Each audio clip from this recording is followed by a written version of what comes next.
Perhaps we need some outside universal threat to make us recognize this common bound.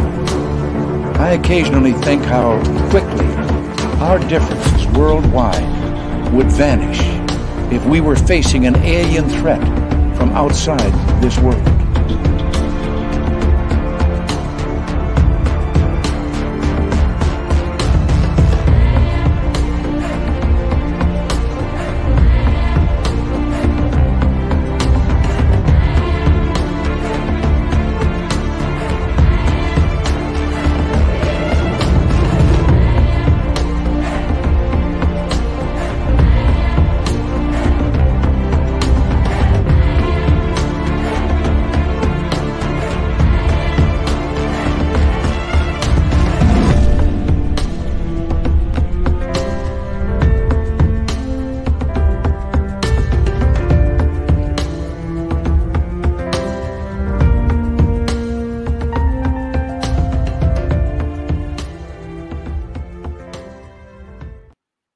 Greetings, space travelers. Welcome home. You've just tuned your dial to Spaced Out Radio, the only place where you can own the night.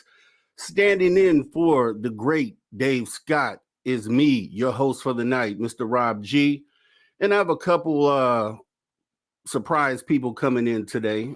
You already know Melinda Leslie, and also have one of the crowd favorites coming in. We're broadcasting to you tonight on our terrestrial affiliates across North America and digitally on TalkStream Live, KMPL, and Odyssey Radio. Remember, you can access our archives for free at youtube.com/spaced out radio. And while you're there, please hit the subscribe button. Don't forget to follow us on Twitter and Instagram at Spaced Out Radio and at Spaced Out Radio Show. Our website is Spaced Out Radio, where the options are endless. You can stay up to date with the SOR Newswire, get some official Spaced Out swag, plus rock out to some Bumblefoot, and so much more. Yes, standing in for the great David Scott. And as you see, Kira, yeah, I'm in Dave's studio. I went and took a trip up to Canada. You know, I had to come represent for real. So I'm sitting in Dave's lab today. You know how we're doing this today. And let me go ahead and talk to some of the crowd here. So let me see. Who has the gold today? I pretty much guessed. Will it go? Okay. Race fan for the gold. We have Mind Voicing taking home that silver. And to Mothman taking home the bronze. I want to thank you guys for coming in. Robert Lamont Jr., thanks for coming in. Roy the Boy, thanks for coming in. Laura Labs, thanks for joining us. Michael Morris, appreciate you coming. Carl Bittner, thanks for coming. Dino Bravo fan, thanks for coming. Brown Dwarf, salute, thanks for coming in today. Paul Holland, thanks for coming. Catherine Jones. Ruth Kleber, thanks for coming in. Appreciate you. Stephanie Blankenship, thanks for coming in. D. Slayer Ski, thanks for coming in. Free Your Mind, thanks for coming in. Aussie, thanks for coming in. Long Island Bigfoot. Mike, my guy, thanks for coming in tonight. The Demon, thanks for coming in. Lord Buckethead the Third, thanks for coming in. Lars Jansen, thanks for coming in. Forrest Louis, thanks for coming in. Filthy, talking about Hey Rob G, thanks for coming in. Shelley Montgomery, thank you so much for attending this Spaced Out Radio party. Big Dog 5758. Another new name. Thanks for coming in. Appreciate you. Nina Williams, thank you for coming in. Let's see. Who else we got? Digger Dog. Thanks for coming in, Digger Dog. Sandra Kincaid, appreciate you. Griff, another new name. Loving it. Thanks for coming in. Oh, Black Dragon Semper Fi. Love it. Thanks for coming in. Lee the Bee, thanks for coming in. Getting down the list here. Roger Murray, thank you for coming in. Thanks for coming to the show. Millennium, thanks for coming. Justin Hemmingson, thanks for coming. Nathy Thames, thanks for coming. Jay Burke, thanks for coming. Doug Shelby, the Doug Shelby, thanks for coming. Got to do it. I'm sitting in for Dave today. Deer Slayer Ski, thanks for coming in. The lovely Kira, thanks for coming in. Vinman, thank you for coming through tonight. We're going to have a great show. Guy Calgary, thanks for coming in. Welshhammer, thanks for coming in. Thanks for joining the party. Van Gold, thanks for coming. Julie Farrell, thanks for coming.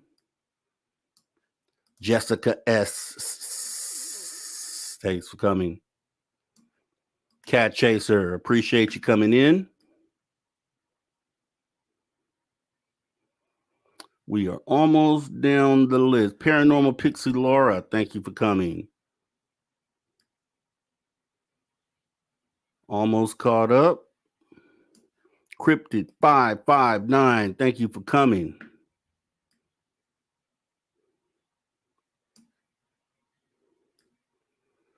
Oh, you guys are in here.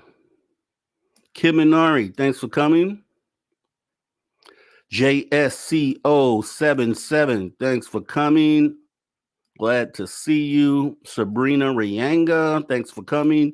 Eugene, thank you for coming. Michael Boyle, thank you for coming. Almost done, guys. D. Cohen, thank you for coming.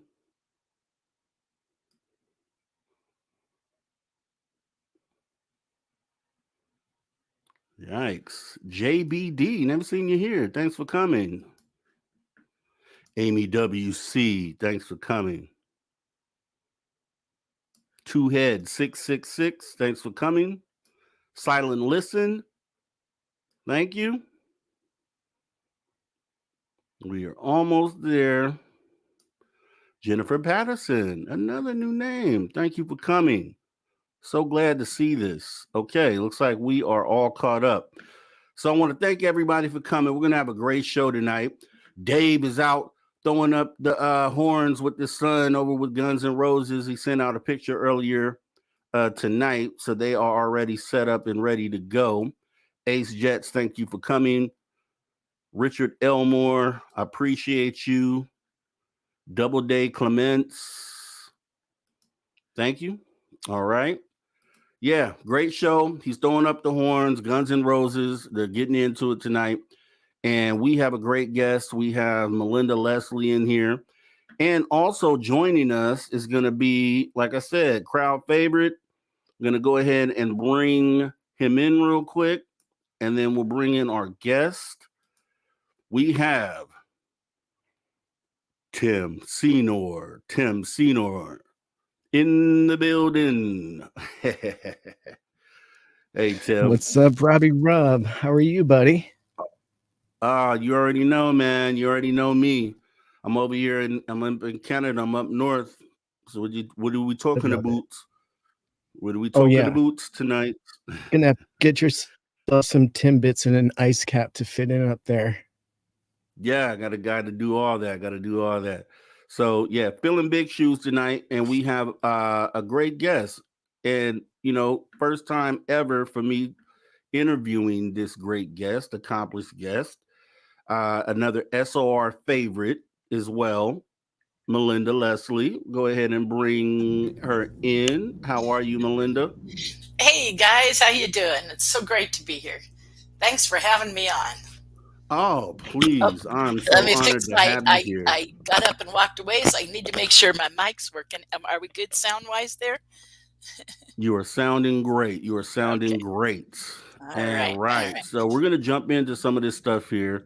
Wolverine, thank you for coming in. And Susan Alloway, we appreciate you joining us. Avita NY, thanks for coming. All right. So, Melinda Leslie, I've watched you on so many different shows, and I've soaked in a lot of the information that you've given on a lot of different shows. Seen you a lot of times Okay. on here as well. So, Repro. so what I like to do is a thing for me. Getting to know you the first time, I would love to know how you started out in this, because I know we've already talked about what you're currently doing, and we will definitely get to that. But Okay. what led Melinda Leslie up to this point? How we get here? Oh, goodness. Well,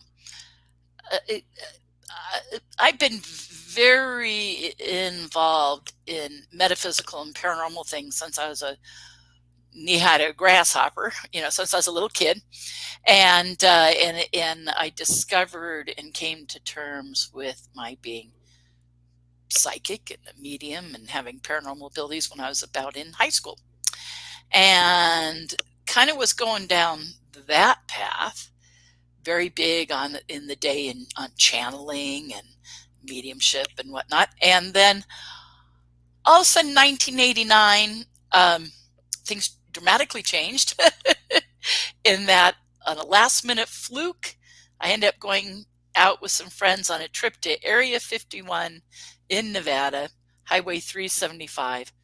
It was right during the breaking of the Bob Lazar story.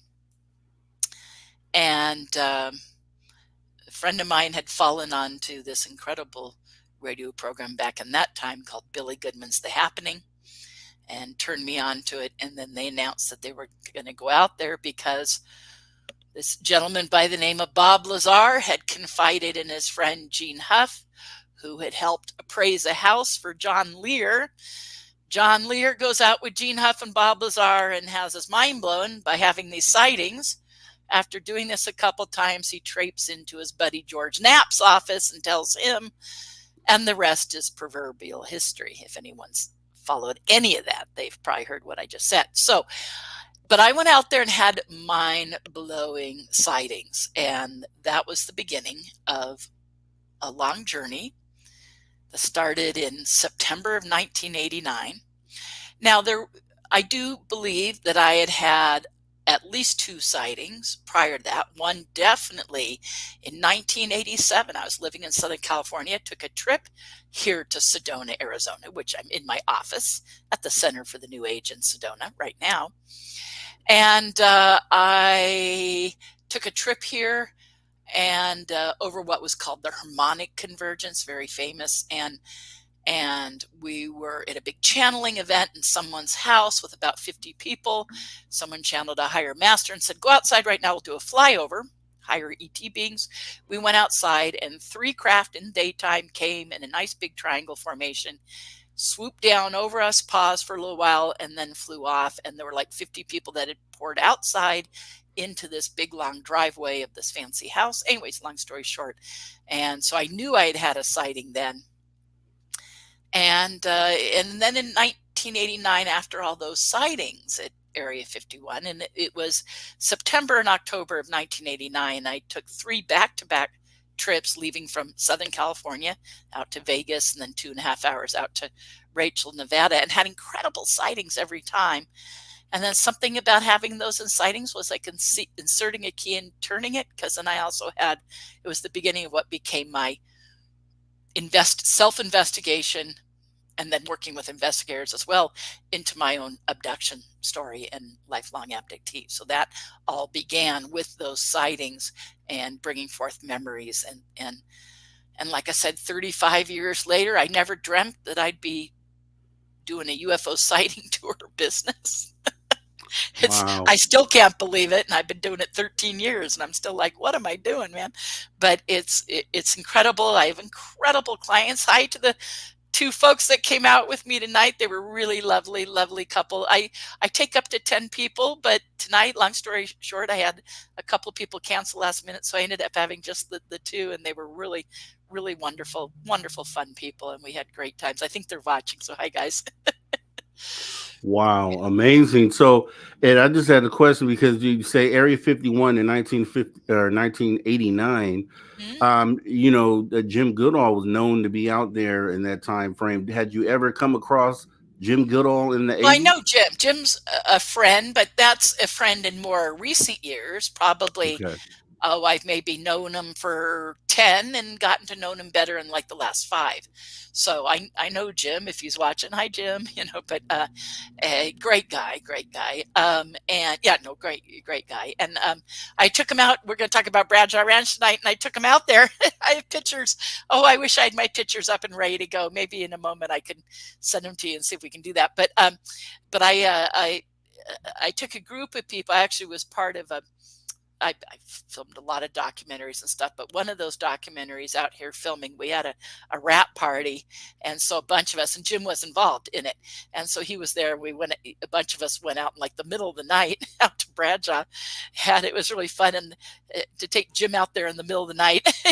But there was a group of about, I don't know, 20 of us that went out to, at least 15 to 20 of us that went out to Bradshaw that night after the end of this wrap party. We get out there at like 11 and we're there till 2 in the morning in the middle of nowhere. But that's what it is, you guys, to be a UFO researcher and investigator. It kind of helps if you're a night owl and you're going to be out a lot at nights, or if you do paranormal investigation, either one. You're out at night, guys. I mean, it's nice to hear about that.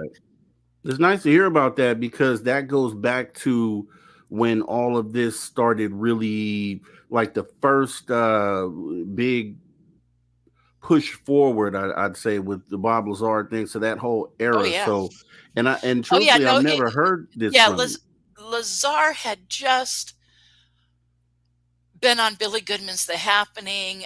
Actually, even before, he hadn't even been on yet. That was like 5 or 6 months later. So all that had happened is he had confided in Gene Huff, who was a real estate broker and was his like sole friend in the Vegas area at the time, and took Gene out there to see the test flights. And Bob was getting harassed at work, or at least that's the story. He wasn't getting along with his supervisor at the time, and having it pretty rough. And he eventually opened up and confided in Gene about stuff. And Gene said, look, I don't know anything about this, but I just appraised this house. I just helped this guy, appraise to possibly sell his house or buy one or whatever it was. And he's this major, apparently this famous, according to Gene at the time, famous UFO researcher. And he has this one room that's just a big library of UFO books. Well, that was John Lear, who's very famous in the field. And Bob at first said, nope, out the base, we think all those UFO people are completely crazy. I want nothing to do with them. But over time, eventually, because things were getting weirder at work, that he agreed to talk to John. That's the story I understand. And John had already done some projects with George Knapp, and George learned George tells this whole story beautifully. He could, trust John. He had been proven to give him some kind of a, a wild card at the time, definitely, but he had learned, he could trust him with some stuff. So eventually John Lear shows up at Knapp's office and says, have I got a story for you? And that was the beginning of that. But meanwhile, Lear had already gone out with Gene Huff and with Bob to have sightings out off Highway 375 and go in the back entrance to the base. And then Bob was being picked up and, told, when we told you, and you signed agreements not to talk about this, we didn't mean bring your friends, Wow. And, so, I'm telling the story that people like Knapp and Corbell and stuff have told, pretty well, and Bob himself and everything, and the late John Lear, who was a friend of mine, and it's sad. That's for all cool to know that you're affiliated with that time frame and that whole situation. What do you think about that, well, Tim?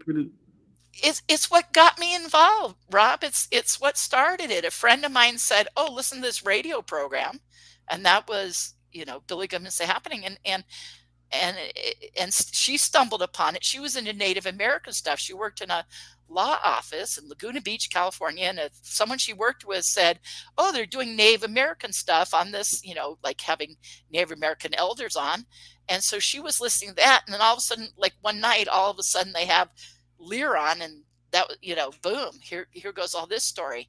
And she says, let's go check it out. I didn't really have an interest in the time, but she said, let's go check this out. And she had been with me that time we'd had that sighting here in Sedona.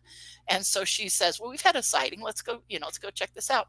And that was the beginning of a long, I hope I can say long ass journey.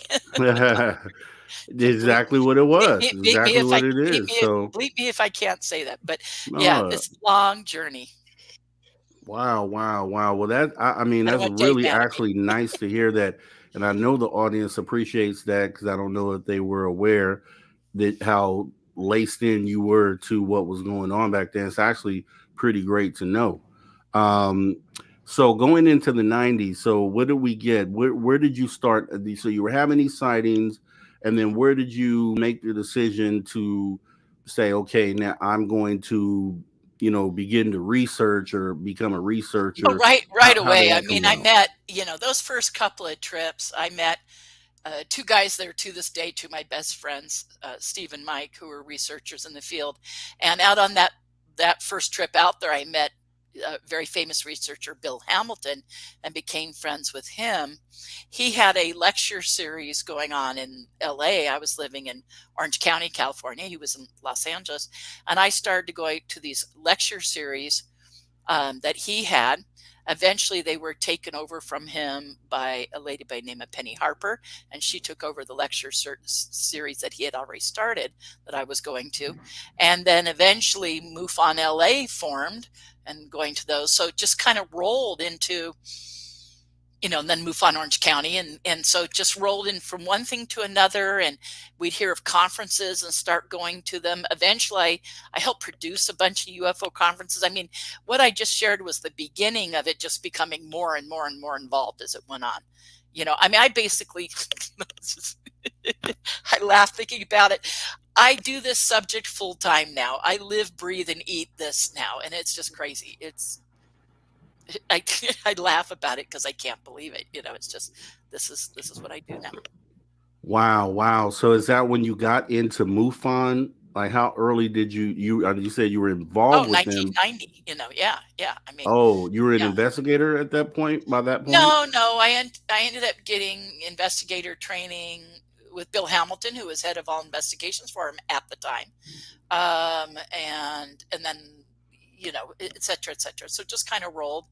It just kind of rolled. I'm not currently with MUFON as an investigator, but I've done that in the past. It's more of just a time issue. You couldn't put in the time, And anyway, so, but I'm also doing investigations every night. I'm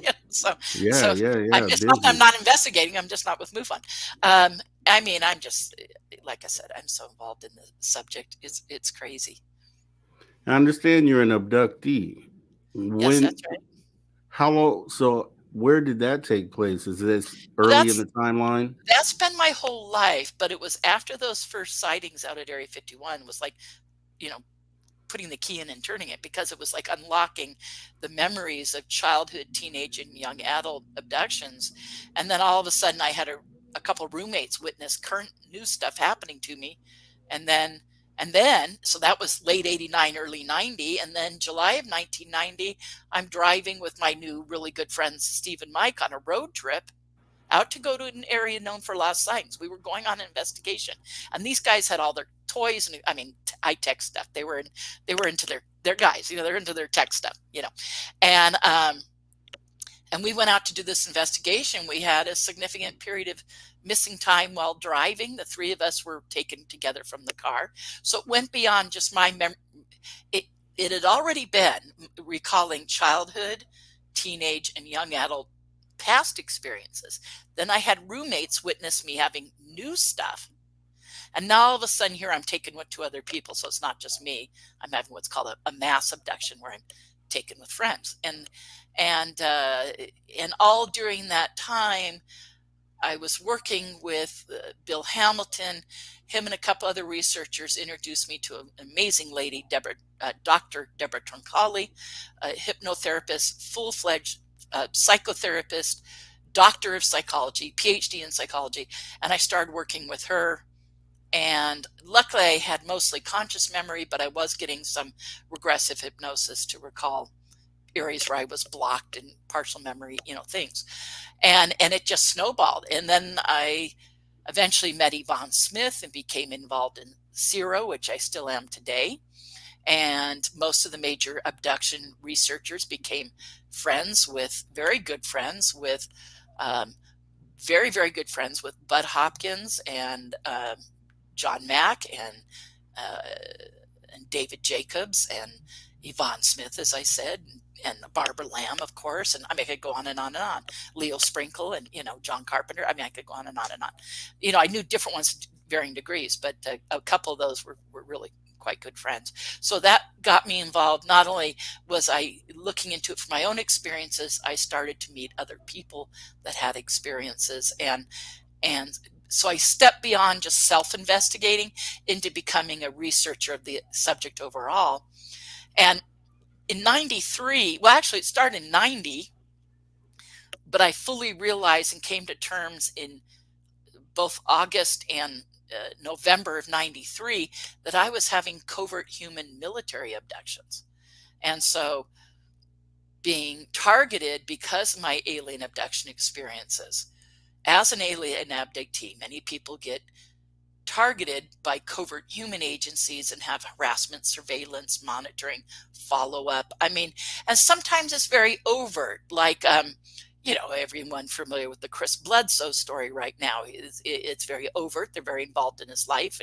And I have that too. But it can also be very covert and more akin to an abduction kind of scenario. And I've had that, so, and I've worked with, but I don't know, I've lost count, hundreds of people that have had that happen. And that's we earlier were talking about whether I would do a book or something, I think right before the show. And I thought that's the one I started to work on like 13, 14, 15 years ago. And it was when I moved here to Sedona, I got so busy working, I shelved it. So at some point I'll go back and do the book, but I don't have the time right now. But I constantly think about it, and I will make the time. I just got to, organize my life in such a way to make. But I have every desire to go back and eventually do that book, because I did start one and just got too busy to complete it, or to, I basically had a detailed outline. But I've been doing that. Doesn't mean the research stops. That's part of also what makes it hard to do a book. It's like, where do I say I have the stuff for a book? I keep, the research keeps happening, new cases. I'm constantly meeting people that have had it happen. A couple of people may be listening or may listen later who I have been talking to on UFO Twitter, in some spaces on Twitter, and a couple of people and some new, as well as, and they'll probably listen to this too, a couple new MILAB cases I have. And I have an idea to do, I'm going to talk to Dave about maybe doing something where we have a panel of a couple of these people who are really good cases, just specifically talking about that. And like, I'll tell everyone, like, pick 3 of your best experiences and we'll just share those, and I mean, like, with the most evidence and most memory and stuff.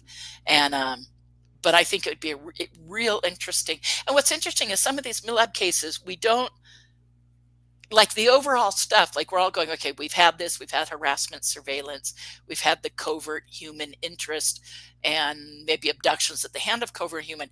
But there are also some differences.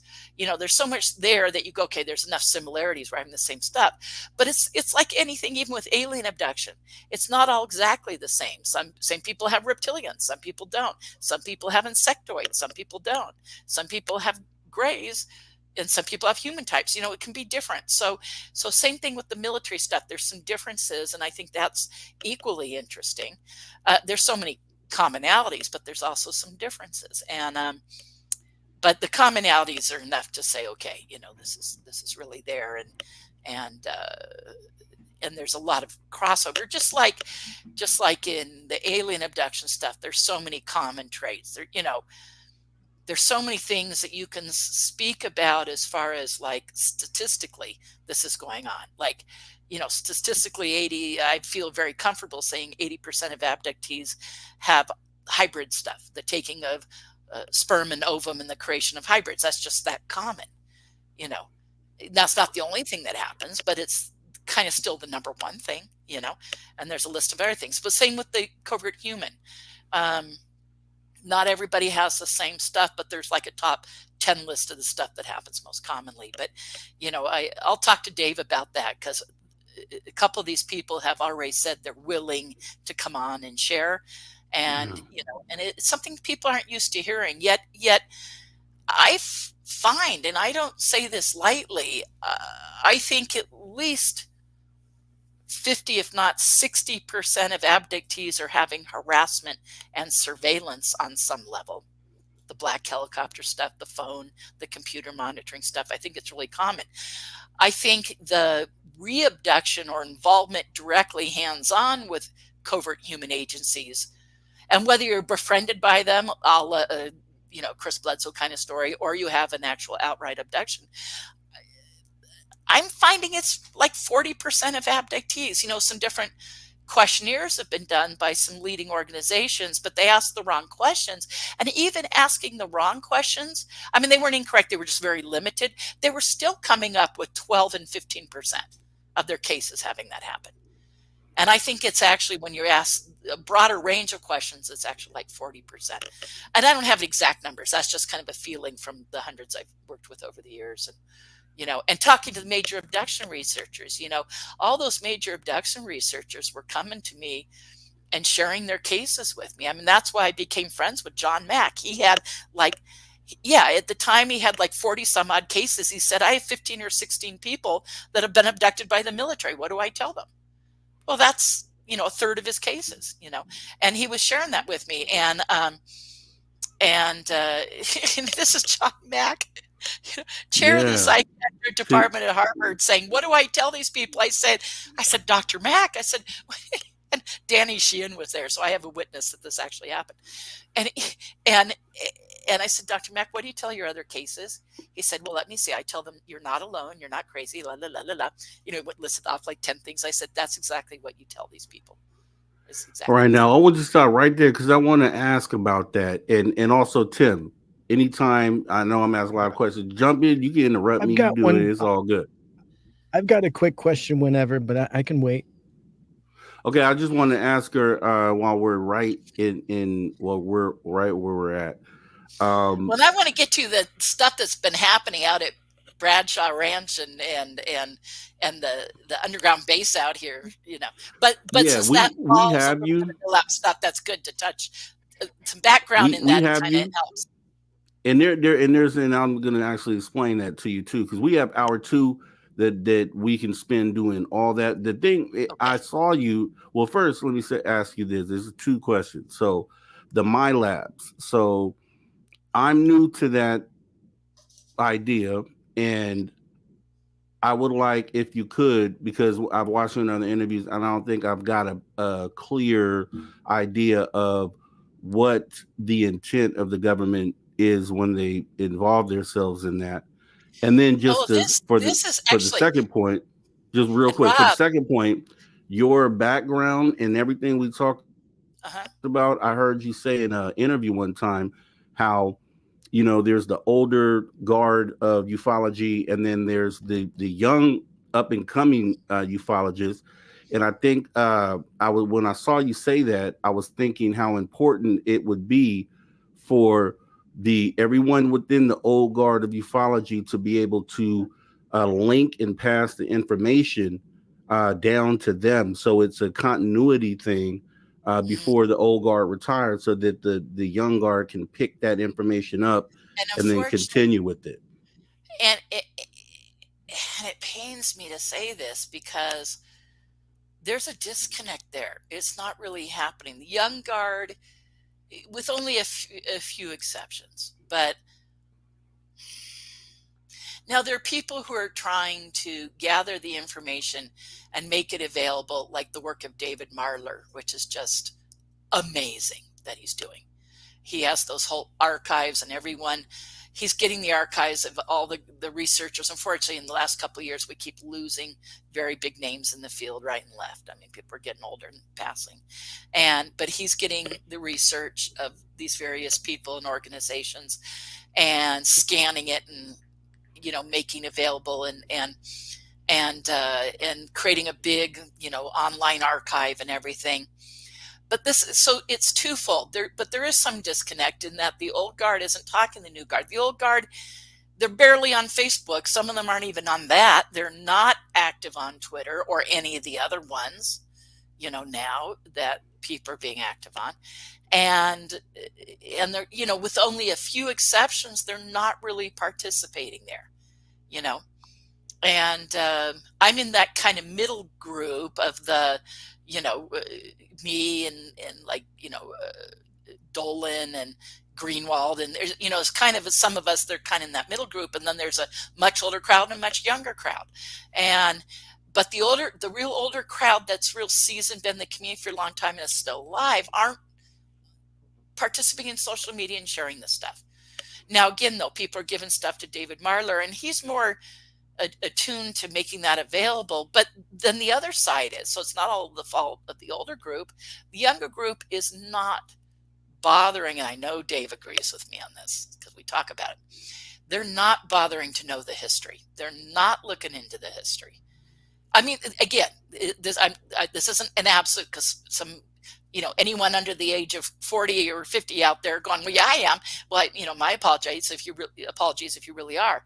But a bunch of them aren't, and they don't know the history, and they're not going back and studying. You guys, we have 80 years of a very robust UFO research community, and incredible books, and I know it takes time, but I just encourage everyone to, read the books, watch all the interviews and the,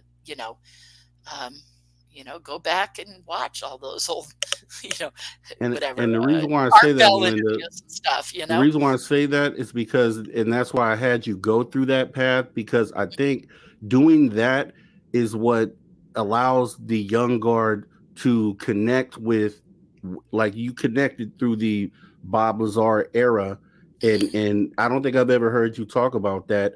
So that's something that personalizes you more with this crowd, that is the young crowd that's just meeting you for the first time, and then it brings you into what you're currently doing, so they get the full perspective. And I think those are the bridges that have to be built between the old guard and young guard, is telling your story, how you got there, because the young guard are following that same path as they come up as well, so they can resonate with that. So, and I appreciate you doing that too.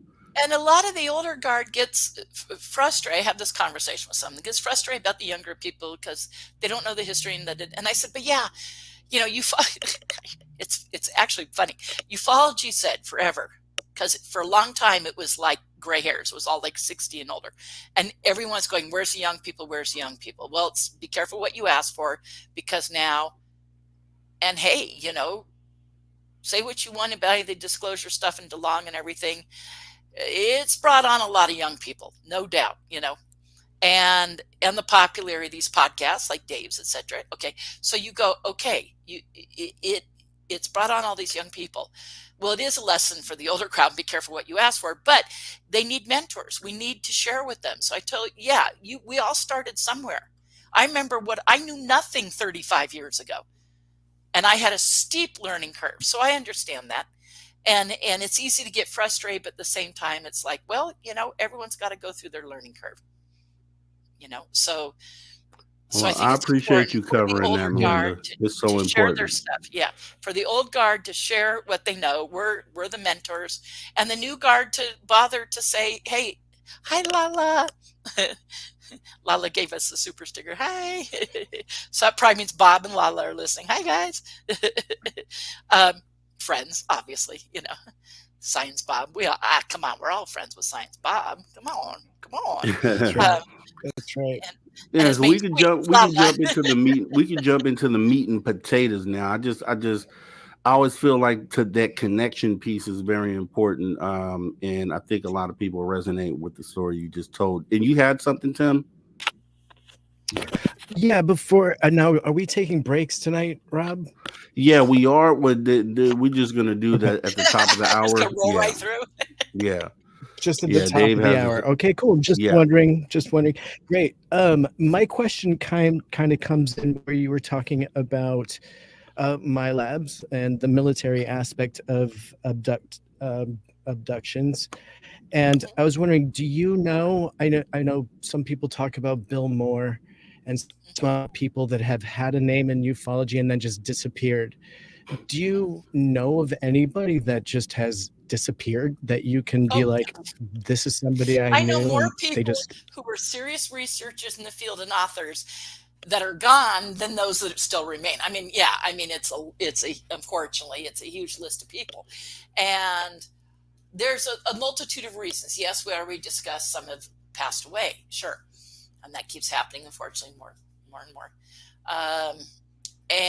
But then some people just, for career sake or for family sake or for relationship sake or whatever, they back off or pull away. And unfortunately, there's quite a few of those. Yeah, I know of. Yes, yeah, a lot. And have you heard of anyone specifically getting pressured in any specific way to get out of it in your history in the early days or in the Area 51 crowd? I have to think about that. The simple answer is yes. I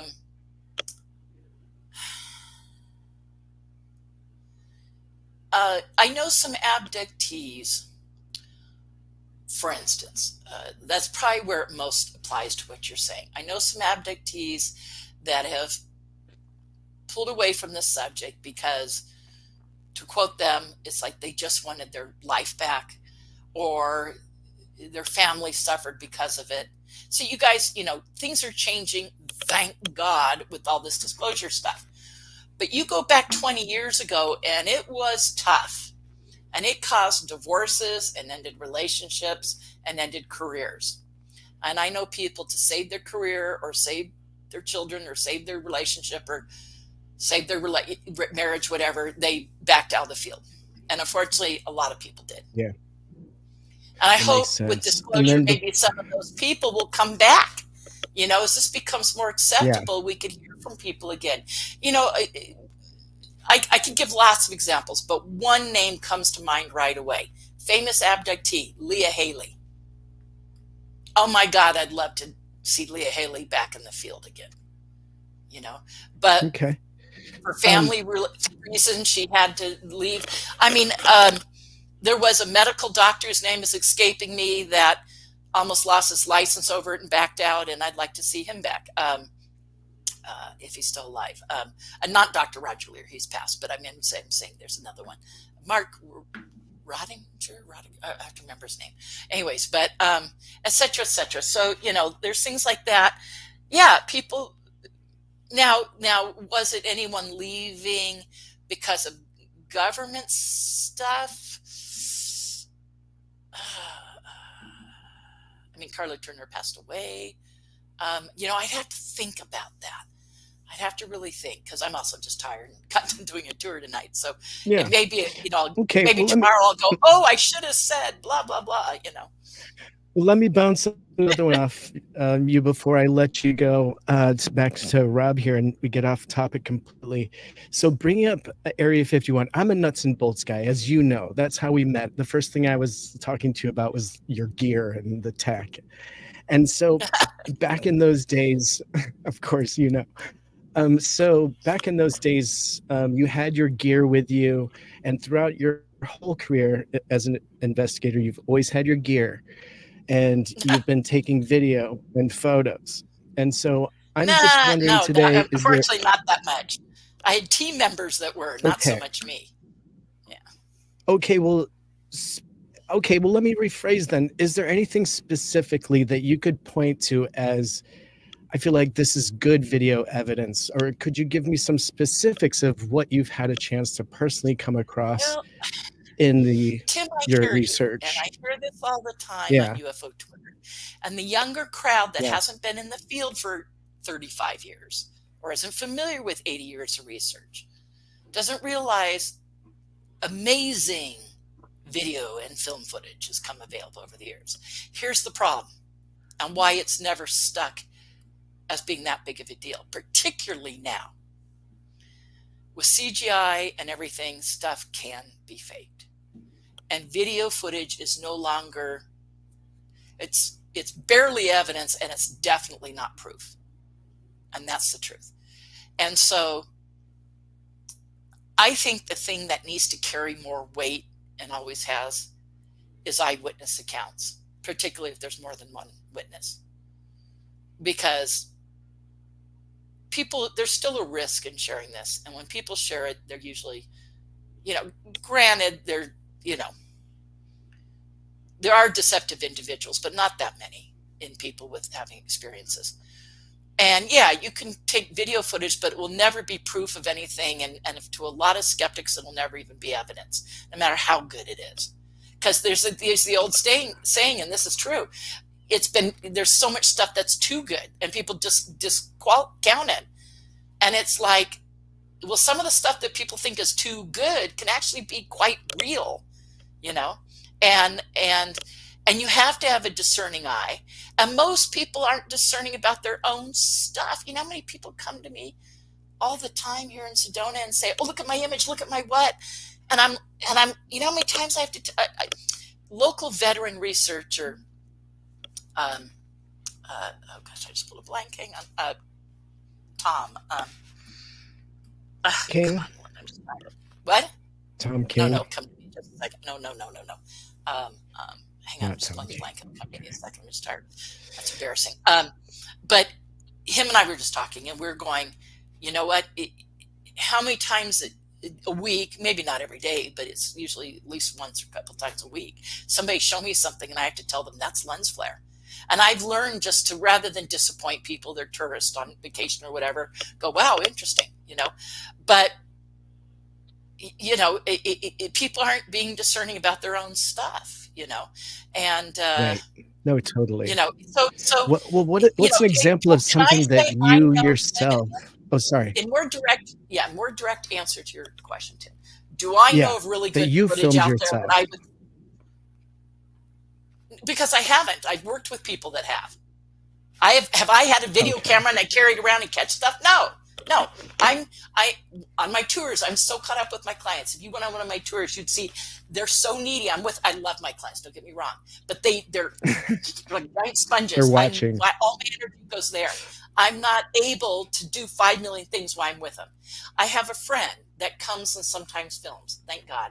And recently, on these things that we're getting out at I'll get into this. We're going to get into this next. But this new stuff, he has come with me, and so is Ron James. So that's Jay, Jürgen Hess, who's been a guest on this show. He goes by Hoodoo Tall. Okay.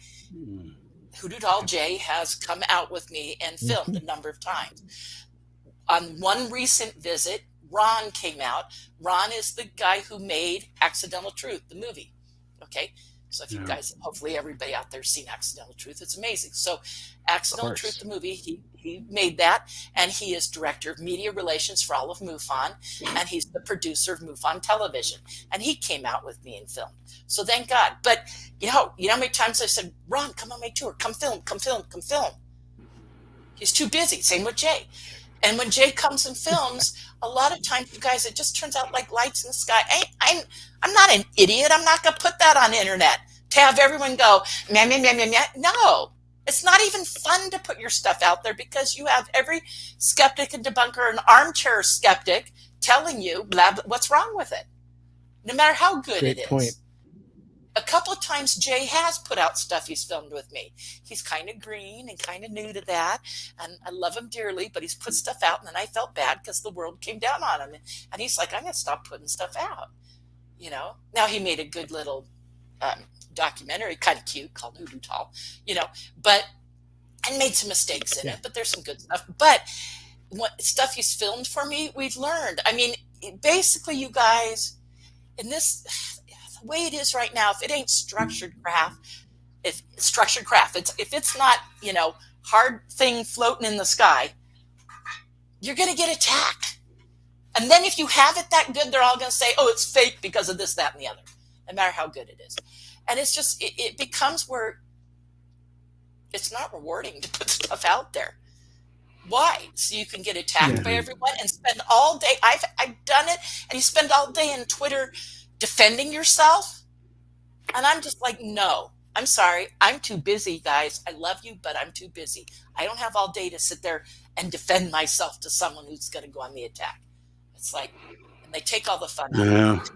It's a slippery slope. It's a slippery Yeah, slope. And you I know. can agree with you. And you know, speaking of sightings, because I know you've listed that on your tours that you've had that you're having pretty good success with sightings. So we can talk about Oh some of that. yeah. We can jump into that because we have about 10 minutes, and then we'll go to break and come back and finish that up. Okay. Now you want me to just give overall about the history of my tour and save Yeah, let's talk about the base and the Bradshaw stuff for after the break? yeah. Okay. Mm-hmm. Okay. Oh my God. Why don't I do this just for simplicity? Because you guys, tonight was tour 1,729. I have Wow. completed Whoa. 1,729 tours.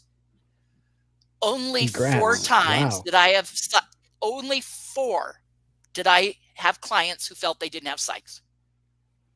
4 Right. tours out of 1,720. Great record. Yeah. Okay. Now, That's amazing. we see stuff every time. We're probably seeing upwards of 50 things or more every time. This area is a hot spot. And yes, I know about satellites and I cover all that. I talk for 40 minutes before I even hand out the goggles because I make sure people understood what all the known things and the unknowns are. And what they're, you know, and how to know if it's planes, satellites, drones. I cover all that in spades. I've lost count, 40 or 50 people who work with satellites for a living, who every time I get one of those individuals on the tour, I make sure I'm like, help me understand, explain this to me, what, you know, and now I say stuff that when someone comes on my tour who works with that, and I don't get this.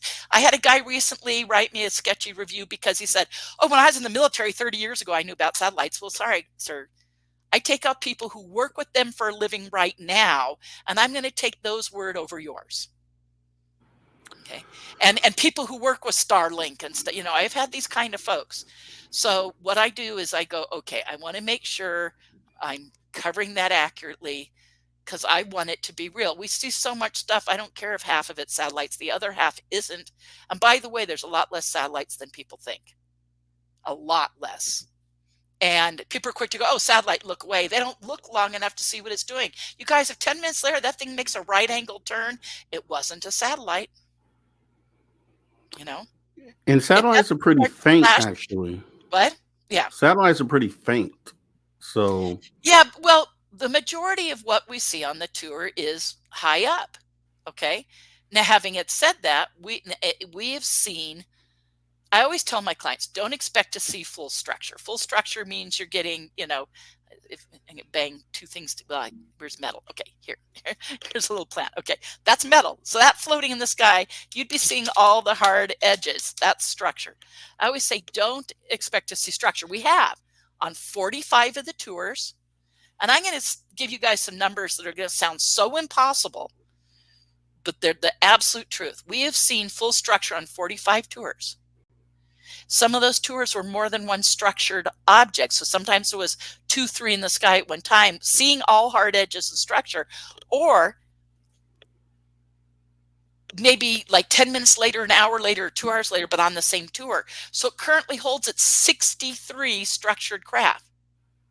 Now, when you think, oh, that's spread out between 1,700 and some odd, you know, but when I sit here and go, I have seen on my tour 63 structure craft. I've had 17 daytime structure craft sightings in the 13 years since I've lived here in Sedona.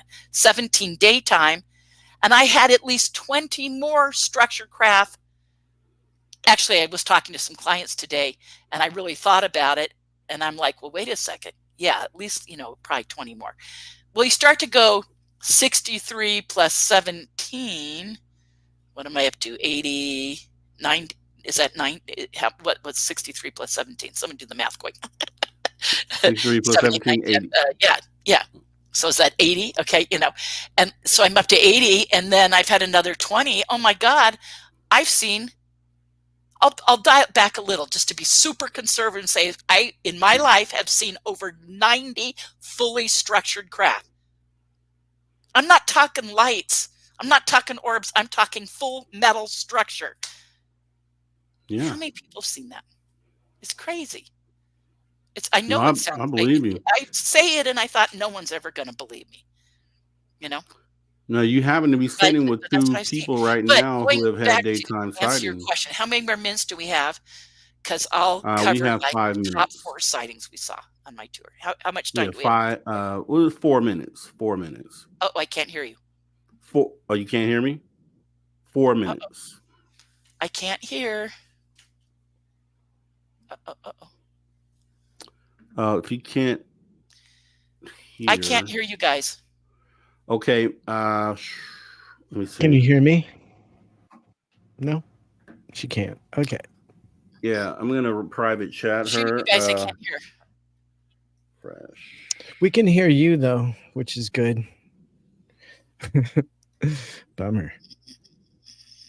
Rob, can you hear me? I can hear you. I can hear you. Yeah, I sent a private message, Melinda. Okay. Okay. Yeah, had to refresh the browser. Yeah, I mean, we're 2 daytime sightings people right here, so I mean, it's very plausible to with the numbers that she gave, and I had 47 in my sighting, and then plus yours, that's 48. So 90 is not too far off of a number. Yeah, she also hasn't dropped the fact that she's using, I believe, Gen 4 night vision on those tours. I was going to ask her she's always that. had either Gen 3 or Gen 4. Yeah, because at one point I was going to buy one through her because she buys so many. But it's still like Can you hear us now, Melinda? There she is. I can't hear. Can't hear? Uh-oh. Nope, now I can't hear you at all. Can't hear you. She went silent. She is muted. Yeah. Right now. Is she muted? Can you unmute her? Right. Yep. Yeah. Try unmuting her. Can't unmute your guests because they chose to mute themselves. Oh, she's muted. Text that to her. She's so much fun.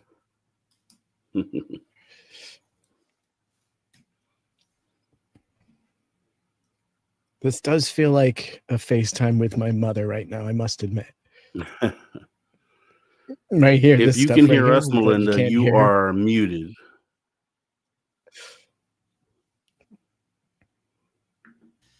Okay. You guys can hear me now. Yes. I lost you. Can you hear us? Sorry, you guys. I don't know what technical thing happened, but I lost all sound for a long time. Don't worry about it. We're actually going to take this time to Sorry pause about that, for everybody. break. I have no idea what happened, but I had to go out and back in to make it work again. Yeah, don't worry about it. We'll get right back into it. Taking the time to pause for the break. We'll be right back with Melinda Leslie as we continue here in hour 2 at Spaced Out Radio. We'll be right back. All right. Thanks, guys.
All right, welcome back to Spaced Out Radio. And no, you're not seeing things. David Scott is not in tonight. He's out with Guns and Roses, throwing up those horns. I'm your host for tonight, Mr. Rob G. And I have Tim Senor co hosting today. And we have our guest, Melinda Leslie.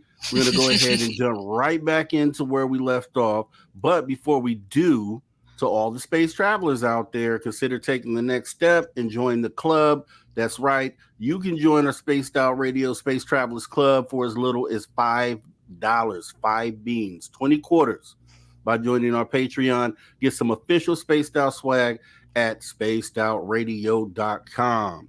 All right. So we're back and we have Melinda back in the building. And you were talking about your sightings on the tour, and you can go ahead and continue. Yes. Okay. Well, just I don't know. Sometimes I get riled up, and I do that a lot. That's fine. We love it. I do. I get all fired up, man. Okay, now, because there's some crazy stuff going on, we want to get into the new stuff. But I'll give like the top 4 sightings we've ever had on the tour that are like just mind-blowing experiences. So I'll go let me think about this. I'll go like 4, 3, 2, 1 and say kind of what I think. You know, they're all kind of tied for first place, so there's very minor differences of why, and it's purely arbitrary that I put them in this order, you know, but I've shared these before.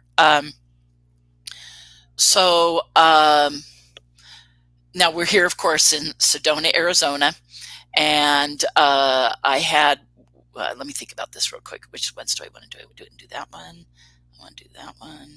Okay, doesn't matter. Okay,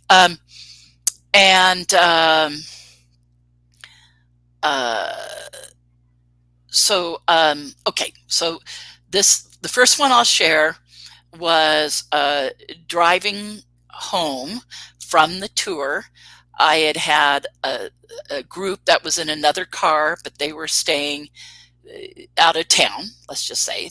I'll try to make this simple, because if people have never been here, it doesn't matter if I say where things are. And I had a couple that had gone in my car.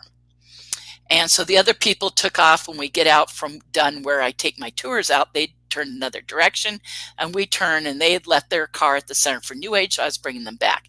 Usually people follow in their own car, but occasionally. Okay, so this time they'd gone in my car. And we're driving back, and we see what's called a big amber light. That's highly significant. I'll get into that more later because it matters. But on my tour, by the time this happened driving home, we'd seen other amber lights, and they knew the significance of that. It means you're getting something bleeding so much energy, it's ionizing the air around it. Now, occasionally there are, particularly if it's the orange version of amber, there are some plane headlights that can kind of look that way. And we've learned that on the tour. So any big amber light coming at you, you have to do this thing. Is if it turns or goes over you, starts blinking, it's a plane. But if it continues over you and never blinks, it's not a plane. So, and these clients knew that. We had already had that happen on the tour. We use lasers for pointing stuff out, and we use them for flashing at objects. We get them to flash back. So at this point, we're driving home, and here comes, we're on 89A here in Sedona. We're just approaching, coming from west, heading, you're either heading north or east on, on 89A. Okay. For those familiar with the area, we're coming up on Coffee Pot Drive, and here comes this giant amber light. And I said, my clients were like, Melinda, it's really big, it's really bright, it's not blinking. And I said, well, you guys, it could be a plane headlight washing out the strobe. So let's watch, and it keeps getting bigger, bigger, bigger, bigger, coming straight towards us. And I'm concentrating on the road. It's like 11 o'clock at night. My clients rolled down their window. They're sticking their head out, and they said, Melinda, it's humongous. It's right over us. I lean over the steering wheel and I go, oh my God, it was right on top of us. So I immediately pull into a driveway of there's a section with like a little office building with like 4 storefronts. Okay. Like a little mall. And I pull right in there just enough for my bumper to clear the highway. And I'm still rolling, and I do one of those when you're rolling a little and you brake and so your car does this thrust, they're already jumped out of the car. And so I broke really hard, trying to undo my seatbelt, jump out. We look up, and what had been this giant amber light had come down low over us. We had a giant triangle. Now, we've seen full structure triangles 9 times, but this was a big triangle. The gentleman in the car, this older gentleman, had been an engineer. He already told me that. And him and I are like measuring with our hands. We agreed it was probably about 14 inches on each side. So if everybody puts their hands up and goes 14 by 14 by 14, it'll give you an idea how big this thing was above us. At least a foot on each side, and maybe up to about 14. We figured if it was 300 feet in diameter, it was 300 feet above us. But I've replayed it many times in my head, thousands. And I'm thinking it was a little higher up, which would make it significantly bigger, like 600 or 700 feet above us. And then it would be like 600 or 1,000 feet in diameter, So, but it's this big triangle.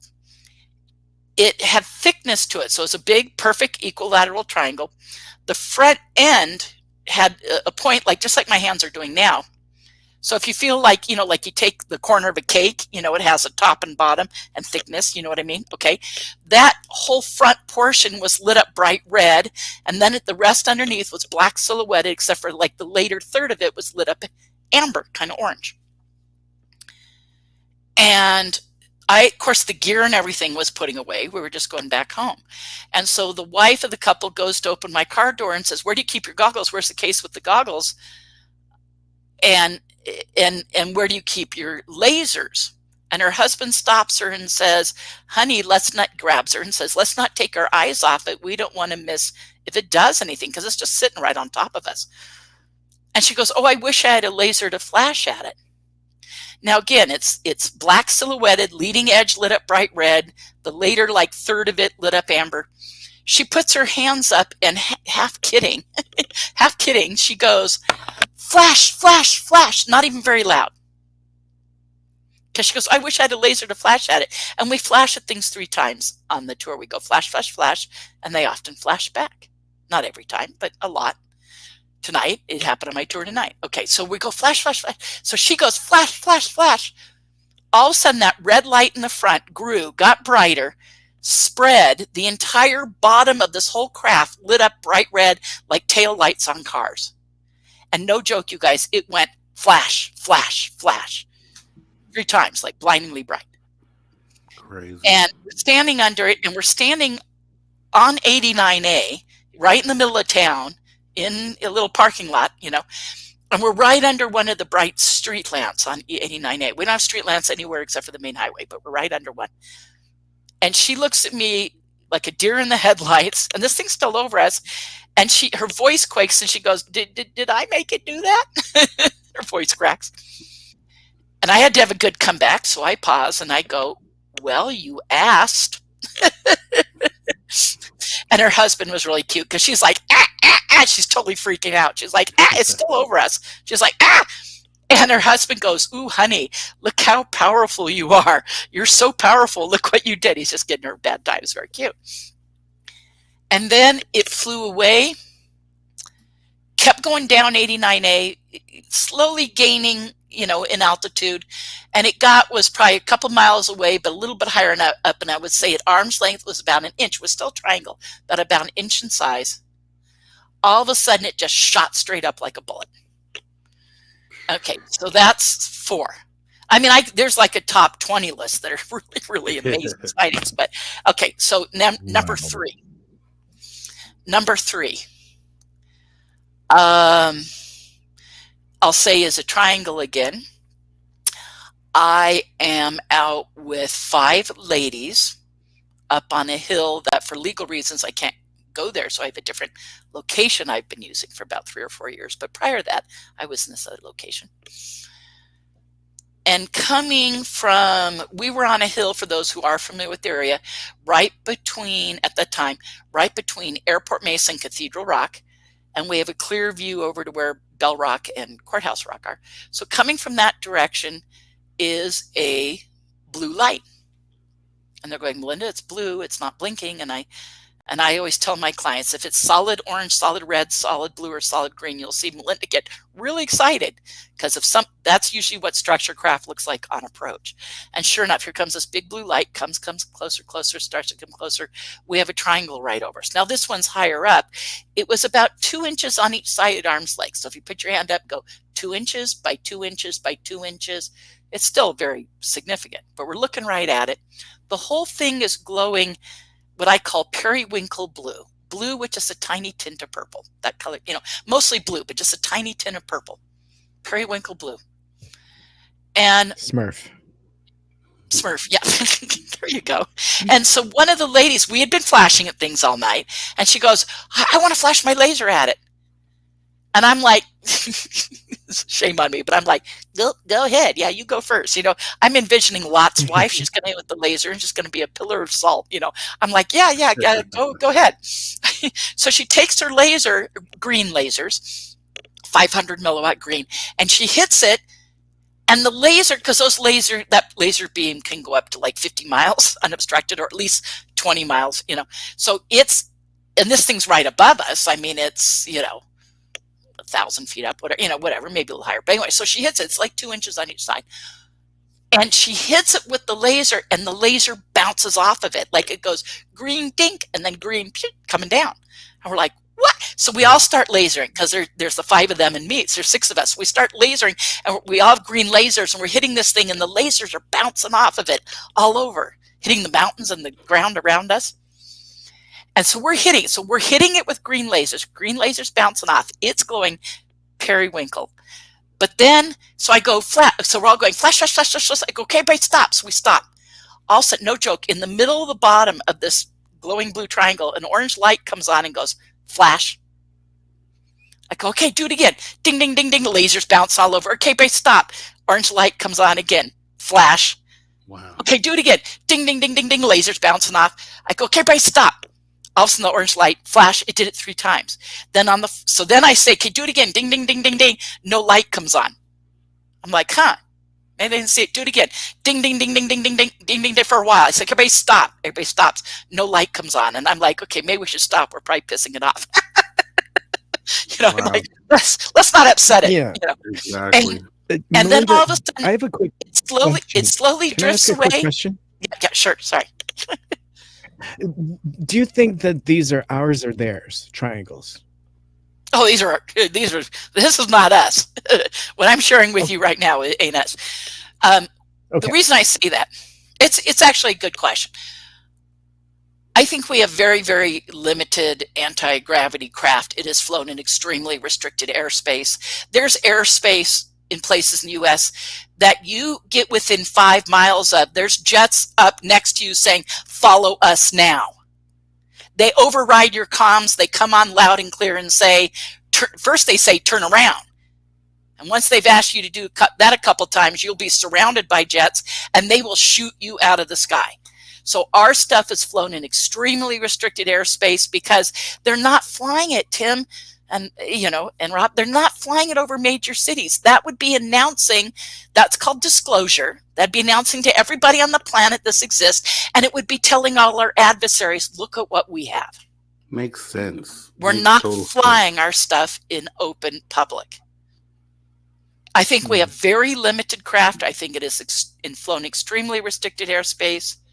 Have I ever seen some stuff out near 51 that's ours? Do I have friends that have gone out to Dugway Proving Ground and seen stuff out near there that's probably ours? Yeah. But joyriding over major cities, Sedona shares the sky with like 5 other cities. Anything flying over us is flying over everything in the area, including Phoenix and Flagstaff and everything. So it's like, you guys, cool. Please continue your story. Okay. Thank you for asking. Thank you. And this is somebody playing with us. I mean, it's turning on an orange light and going, hey, it's playing with us. I don't think any military is going to sit up there going, hey, ladies, Right. No, they're not there. I mean, no. So I would, there'd be no way to do this to make good on such a bet or whatever, but I would bet anyone $1 million that ain't us.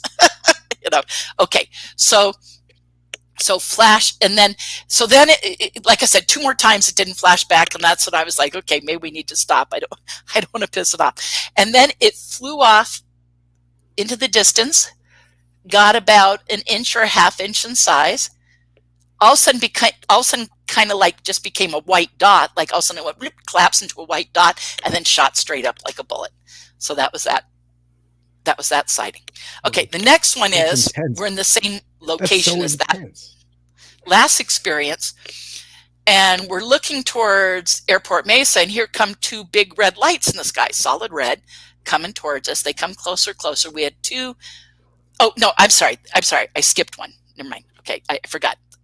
I'll save that one for one. Okay, so I'm going 4, 3, 2. So number two. Number two is, again, we are facing Airport Mesa, but here comes a great big orange light, great big amber light coming over us. Comes over us. Now, I had 3 ladies. I didn't ask them their age, but I placed them in their 70s, probably early 70s, mid 70s.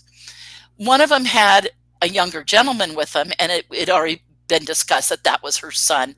And I think he said he was 28. So I had a 28-year-old guy and then these 3 women.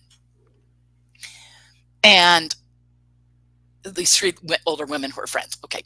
And here comes this big orange light, comes over us, and it was a moonless night and really dark, and it was super bright, and it was like quarter size at arm's length. And all of a sudden one of the ladies goes, "Melinda, look at the ground." I said, "No, I don't want to take my eyes off this. I don't want to look away." She goes, "No, look at the ground." She's like hitting me with her elbow. She goes, "Look, look." I look down. I go, "Oh my God." She goes, "See, it lit up in orange like daytime around us. Everything was lit up bright orange. That's how bright it was." Then it goes and it stops. It starts to go straight up. And while it's going straight up, it turns into bright emerald green.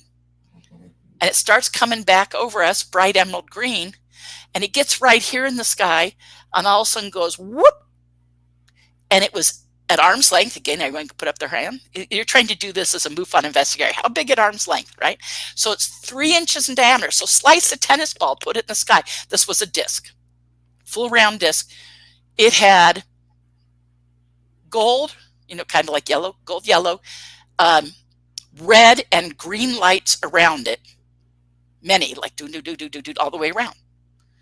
I said to one of the ladies, I said, "What does that remind you of?" She said, "Christmas lights." I said, "Exactly."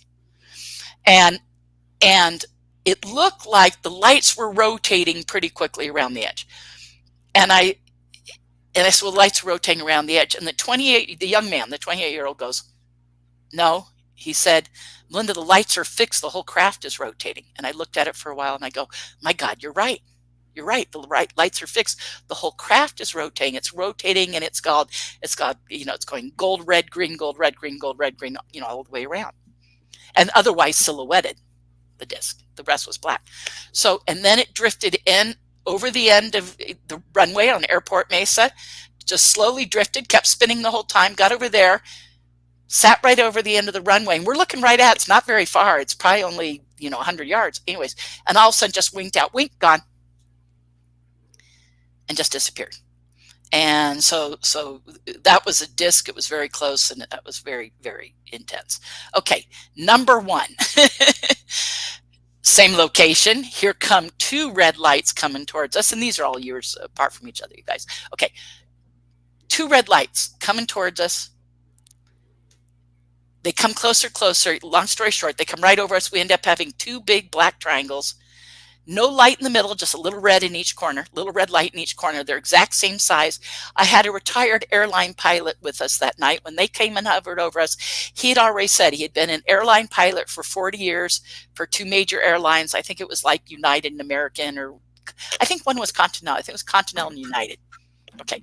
And then, I'm pretty sure it was. Anyway, so then he'd been a flight instructor, and he was a specialist. He'd already told us about it all night long. He was a specialist in those really steep landings and takeoffs, like those airports where you have to take off really steep. And so one of the other gentlemen, these 2 big triangles are right up over us, and the other gentleman goes, and by the way, you guys, they were about 6 inches in diameter, arm's length. So if you take your hands, most adults, your hand with your finger spread is roughly 6 by 6. Put those up, palm towards the sky, and that's exactly what they look like. At arm's length, they were the size of your hands above you. So 6 inches in diameter. And one of the other gentlemen says, "Okay, sir, how how many times you've been right under planes landing and taking off? And the guy, the pilot flight instructor had said, oh, I don't know, 1,000. And he goes, how big are these how high up? And I'm quoting the pilot. He says, I believe both craft are about 300 feet in diameter, and they're between 500 and 700 feet above us, closer to 5, but no higher than 700 feet above us. And they said they're probably about both 300 feet in diameter. According to, I'm just quoting him. Wow. And then now we're on a hill right next to Cathedral Rock, which is a big rock formation. These all of a sudden start to drift over there. They're like drifting sideways, but we can see Cathedral behind them, so they're lower than the top of Cathedral. And all of a sudden they tilt on their sides like this. So they're like flat, right? And they go like this, and they tilt like this at a 45-degree angle. Actually, on the camera, but you guys get the idea. They tilt like at a 45-degree angle, and then we could see that they were like squished pyramids on top. Like we knew we were looking at something larger. I mean, they were almost flat, but you know what I mean, not completely flat. They were flattened pyramids on top. So we're looking and we're going, wow. And then they start to flash. We go, no, don't go. They're just slowly drifting.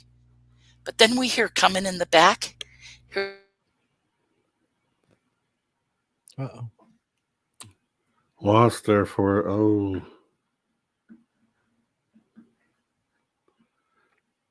want to give her a high five. Melinda, if you can hear us, maybe try shutting your video off or disabling your camera.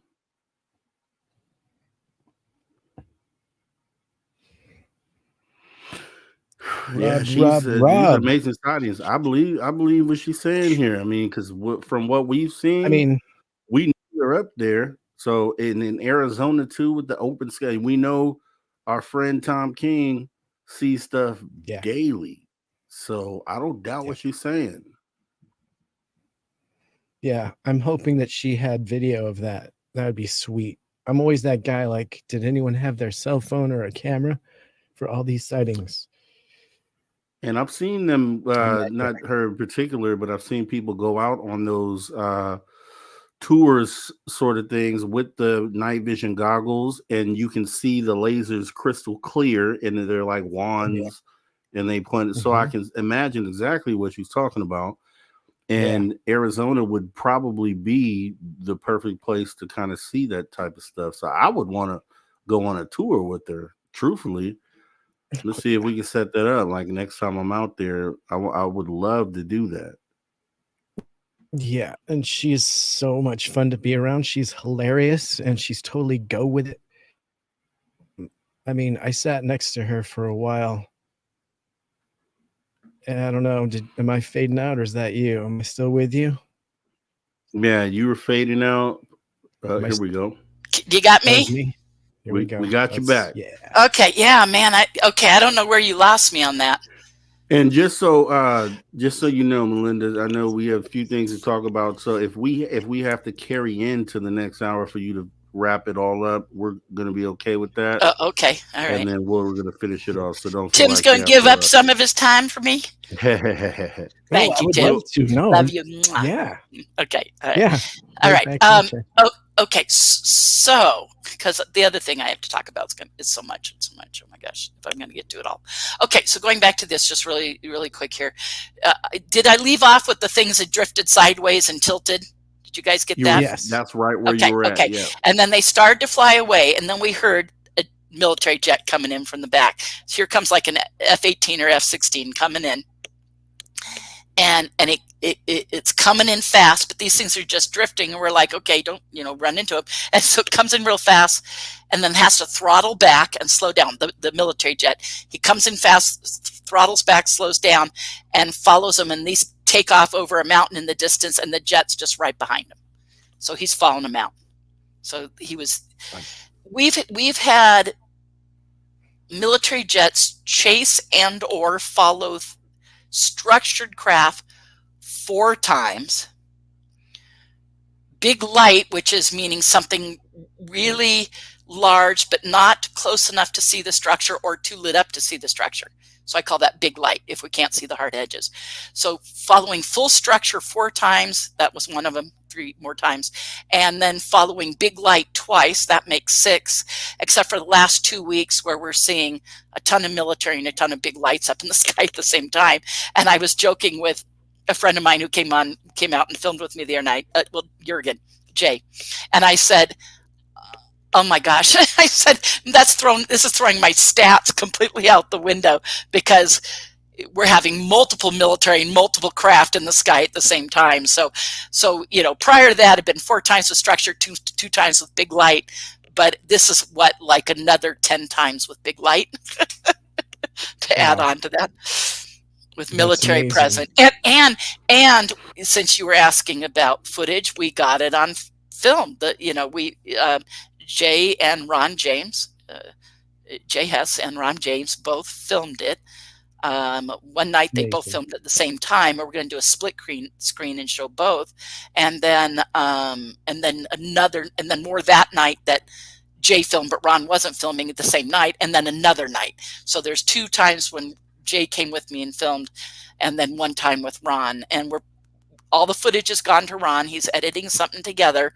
We're not going to do anything real fancy because he just doesn't have the time to do it. But we're going to do some short little thing, and then he'll have me on camera, maybe Jay, talking about what we saw. And I'll talk about. Great. So what's nice about tonight and what we're about to get into will kind of be a little bit of a longer rehearsal, but we'll survive because this will, is saved in perpetuity, right? Right. Saved, and I can direct people to this, and particularly clients and whatnot, for a little more information. But yeah, we have some pretty interesting stuff going on.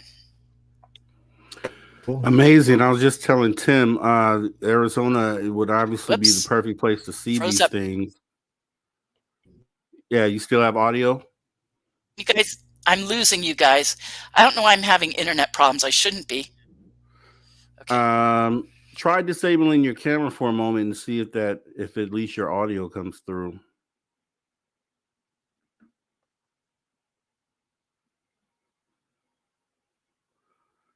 Yeah. And I'm just going to throw this out there. We broadcasted live from the moon in 1969 flawlessly. But in 2023, we have streaming issues. And just let that sink in. You guys think about that. Just think about that. Yeah. So, okay. Yeah. So, yeah. Internet can be real tricky, man. In today's age, everything's live streaming and everything's being done over the internet. So it's like, man, they need to bring that Google Fiber out, man, and we need to have those gigabit speeds, man. I use Starlink. How is it overall? Yeah, pretty good. Yeah, we no issues at all ever, and everybody here has games rolling, so Starlink rocks. Sorry, Melinda, you guys. If that happens to you again, try stopping your camera and just see if it allows you to at least talk. Okay. And then maybe you can. I'm here at the center. There's nobody on the internet at all. I should have the clearest signal ever. It's middle night in Sedona. I have no idea, other than because of what I'm getting into. Maybe we're being messed with. I would not rule it out.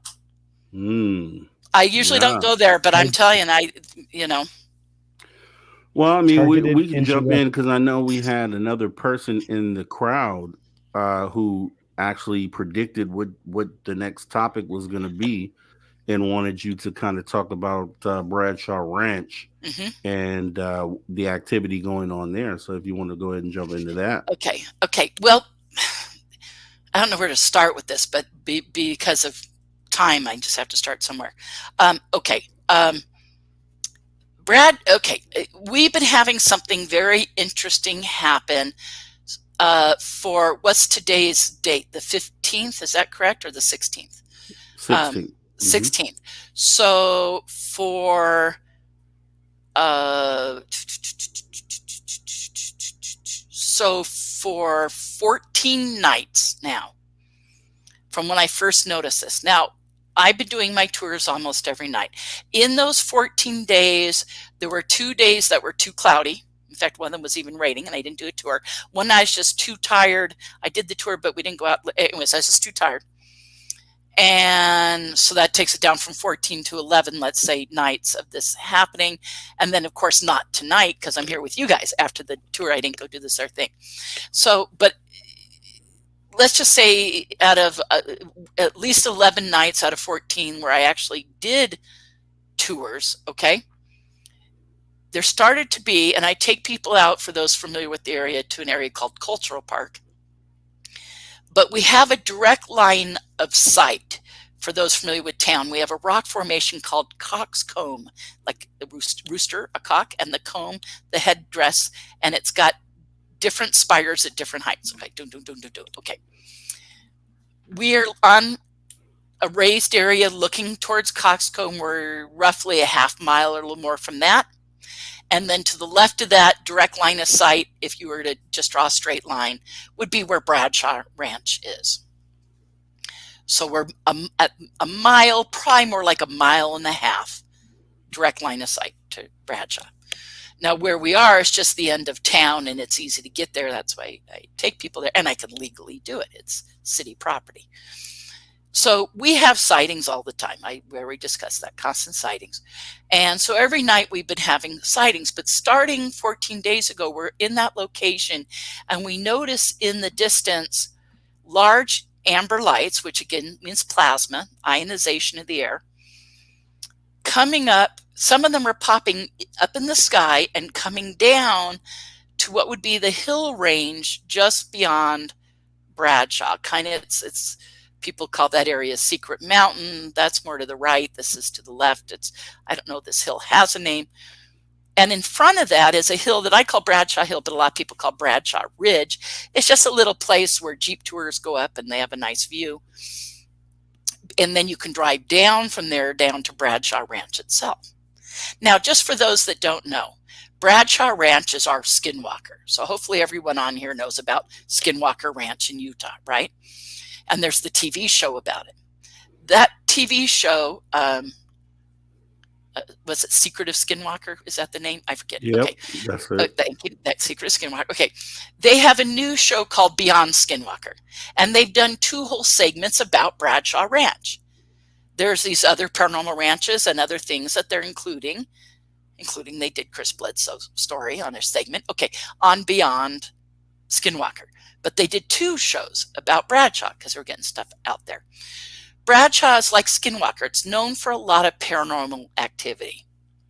Yes, there's UFO signs there, but you're looking at the same sky anywhere in Sedona, particularly that end of town. You're definitely looking up at the same thing. So whether you're where we are or a mile over where Bradshaw is, we're looking at the same sky, So it's not necessary to go out there to have sightings per se. Okay. So it's very known for all this paranormal stuff. There's been books written about it. There's been documentaries made about it. There's a new documentary in the works. There's another one that just came out. It's constantly being covered. And like I said, Secret Skinwalker, whatever, did 2 whole shows about it. Okay, so now beyond that, and this is, if you watch those Secret of Skinwalker shows, they talked about there being this underground military base. We have what's called a DUMB, D-U-M-B, Deep Underground Military Base. People out hiking will there's so much evidence, but I'll give you just a few quick ideas.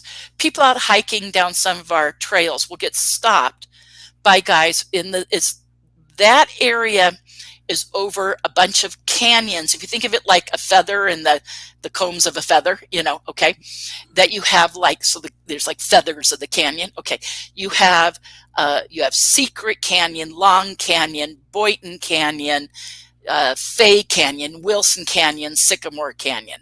I feel like I'm forgetting one in there, but at least those. Okay.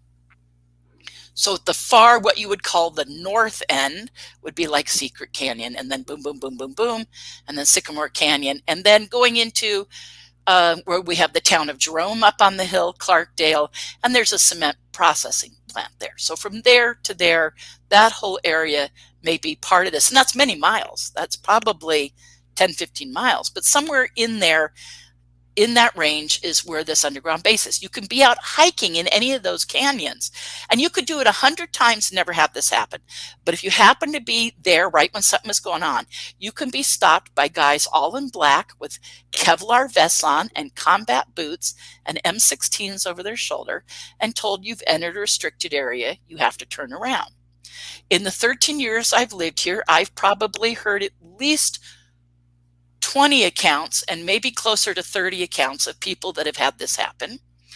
Veteran researcher Tom Dongo, that's what I was talking about earlier when I said Tom Dongo, who's written a bunch of books, has had at least 30 or 40 people, I think he said close to 40 people that have told him. And even the owner, Anita, the owner of the Center for the New Age here, has had over the years, you know, she's owned the center for like 35 years. She's had, she says like about 30 people have told her stories. And those are just people who are being referred to go tell these people. You know, most people I think are having this happen and don't know who to tell. So they can be stopped on these trails by guys all in black, like I said, Kevlar vests, combat boots, M16s over their shoulder. I've interviewed 2 groups of people. One was a family and 2 were 2 guys by themselves. Guns were drawn. It was a big black SUV with dark tinted windows. Guys got out all in black, guns drawn, saying, you've entered a restricted area, you have to turn around. Tom Dongo, again, we've all had cases of people where we've had this happen, said he's had about 4 or 5 people that were stopped at gunpoint. Sometimes people say these guys are just hiking down the trail. Sometimes they come out from behind a clump of rocks or a group of trees. And sometimes they're approached where these guys get out of a small black Jeep or a big black SUV with tinted windows. I've heard all of that. All of us have. And then Tom Dongo did the research, not only because Bradshaw's right square over like the middle of that, and the stuff going on at Bradshaw and the Bradshaw family having stuff happen, and the amount of black helicopters hovering over them, and people follow black helicopters that come in and go back into our canyons and seemingly disappear. I mean, this is common here over the years, common. And then Tom Dongo researched and met guys who worked security just above Clarkdale. What's the cement processing plant, which is limestone processing and digging it up and refining it. And he's met guys who work in security there that say there's a big building that big in the middle of the night, big semis will come in, go in that building and never come out. And then they go in and there's no semi trucks there. So they know that there's a false floor or something there. Didn't you have a personal connection to this as well? I'll get to that in just a minute. Yes, I do. Thank you, Tim. Yes, I do. Yeah. And so the Skinwalker show ended up getting some really good science about all this and some real hard evidence, including all this ground, I want to say ground penetrating radar, but I think it was another technology, but it was a ground penetrating technology. I'm just forgetting the name, but you guys can all find that online. Just look up, you know, Beyond Skinwalker show and, you know, you'll find it. And then it says Bradshaw Ranch episode 1 and 2. It's episode 2 where they get into this science stuff. They talk about some of it in episode 1, but episode 2 it really does in season 1 of Beyond Skinwalker. I just watched him again. Yeah, I just watched him. Wow, Shout out to who? Okay. Well, anyways, they found this tunnel. They found really good evidence that there is a long tunnel that the company they hired, it wasn't even just the Skinwalker guys, it was an outside company that came in with the equipment and said, this is at least 50 feet wide and goes straight from the cement processing plant to directly under Bradshaw and then out into the mountains beyond it. And then they found these other large voids, but there's this one long tunnel. So they go, yeah, they said we would only get this if there was a tunnel, and it's a straight tunnel, and we'd only get it if that was there. So incredible evidence supporting this. And so So now I have not been out hiking and had these guys approach me, but I've had all sorts of friends and clients that have had it happen, and then other people that have been directed to me that I've met. You know, like I said, totaling about 30 or so, or at least 20 or 30 over the years.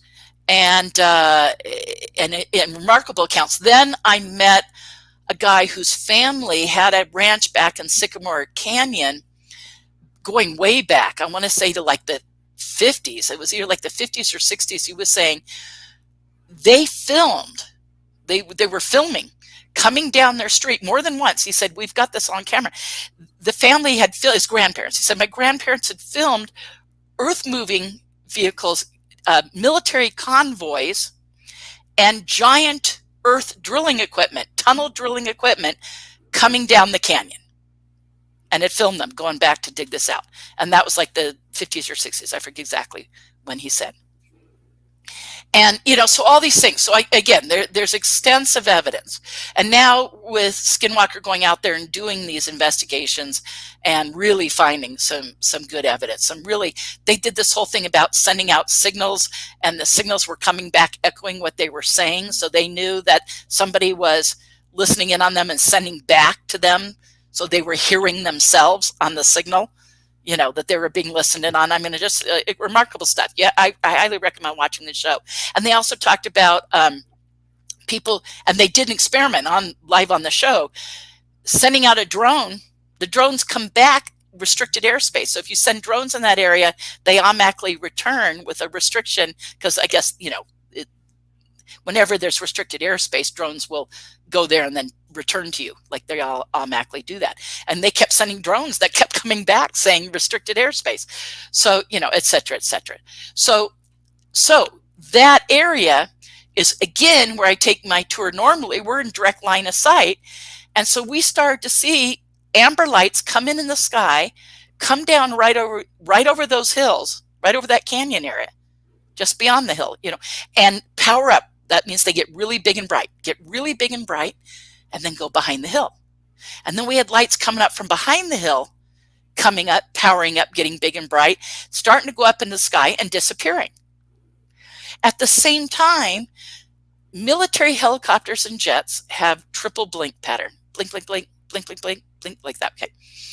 We were having military jets swooping around, coming in, flying into that area, and things that looked like they were hovering and going back and forth. So we're thinking those are probably helicopters. At one time, we counted like 10 or 12 military in the sky, helicopters and jets circling that area. While these big amber lights were coming up from behind the hill and powering up and going up in the sky and disappearing. So either choice, here's like your three choices.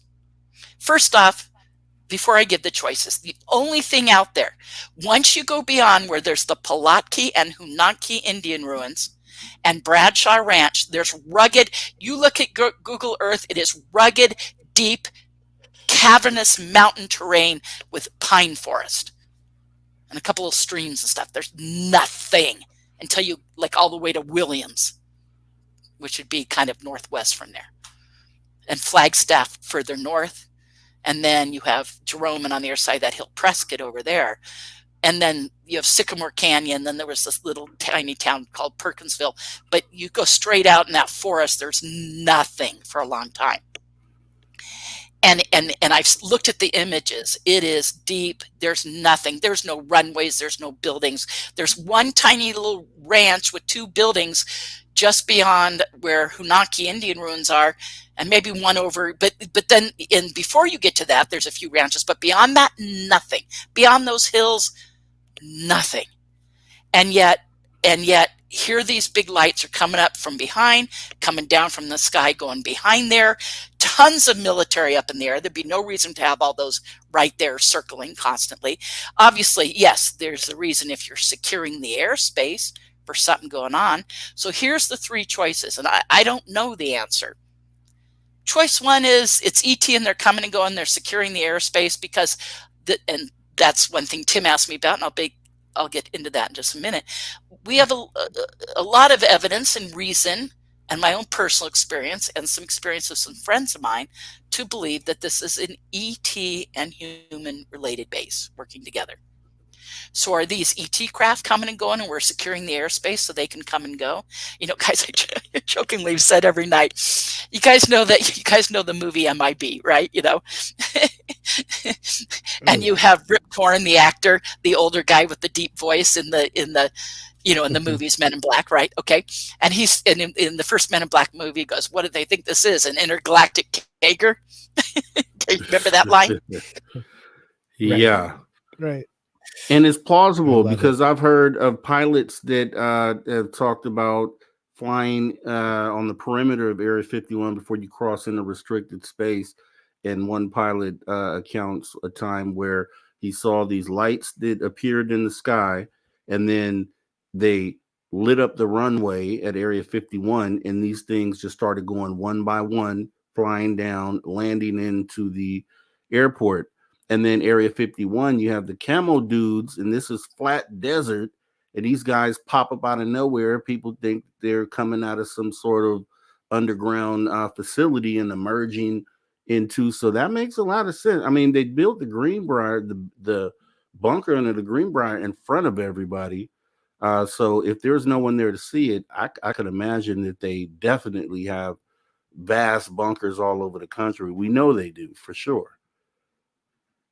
We know they do. And Melinda was talking about Hoodoo Tall and Ron James. And I can tell you, after meeting Hoodoo Tall myself, that guy has stories about Bigfoot existing in the same exact area that Melinda's talking about right now, out there at Bradshaw Ranch multiple times. He's tried to film it. He's seen tracks and things like that. And then he sees lights in the sky at almost the same time. And I know Ron James was out there filming, and he's the kind of guy that films first and asks questions later. He's my kind of guy.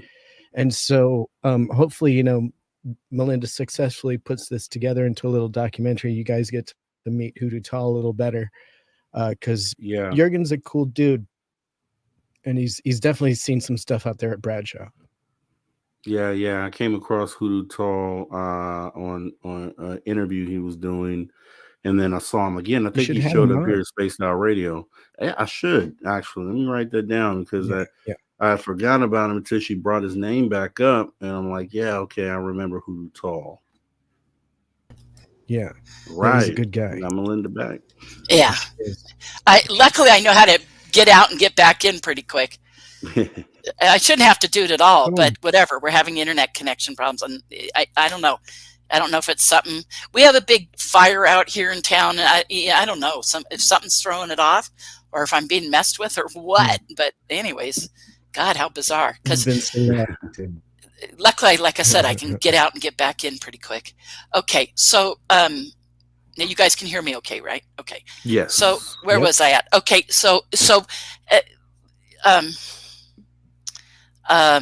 but anyway, so choice one. I said choice one is that it's ET craft that we're seeing, and that's why they're powering up and then disappearing right away. They're getting really big and bright, so they're powering up, increasing the energy, producing.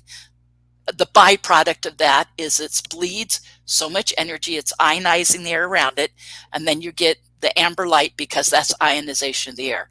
I've taken out many plasma physicists on my tour, and they said when you get the amber light, that means you're seeing something bleeding so much energy, it's ionizing the air around it, you're getting electrical plasma, and then things disappear because they're either going interdimensional, bending space-time, whatever, that they're disappearing. So and then we've had these things pop up in the stars, up in the sky, come down, power up above the hill, and then go down behind it.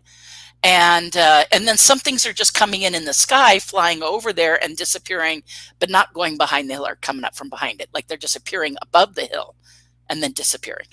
But a lot of them have come up from behind the hill and gone behind it. And then so when this happened 2 nights in a row, I started calling Jay and Ron saying, bring your cameras, come film. I've got to get this on camera. And they came the third night. I started telling them the first night, but they came on the third night. and they both filmed. And they both filmed it. And you know, and I've seen both pieces of footage. It's pretty good. We're in the process. Why didn't I put it out there? We're trying to edit something brief, because again, you can't just put out footage and say, oh, look at this. I want to go, well, this, that's playing, you know, whatever. So it's got to be like with some explanation. It's got to be edited very tight, you know, etc. Just, you know, and it's got to have some explanation. So we'll do that. We're working on it. We're all three of us busy, have different schedules, so it's been hard to orchestrate it. You know, awesome. Herding cats would be easier. Yeah. Okay, so we're doing that. Yeah. Now here's here's the thing. So we filmed that, and then Jay came another night, and so I've had clients after my tour. Now here's the thing: we saw it 3 and maybe now 4 times from the point where I usually take my tour at Cultural Park.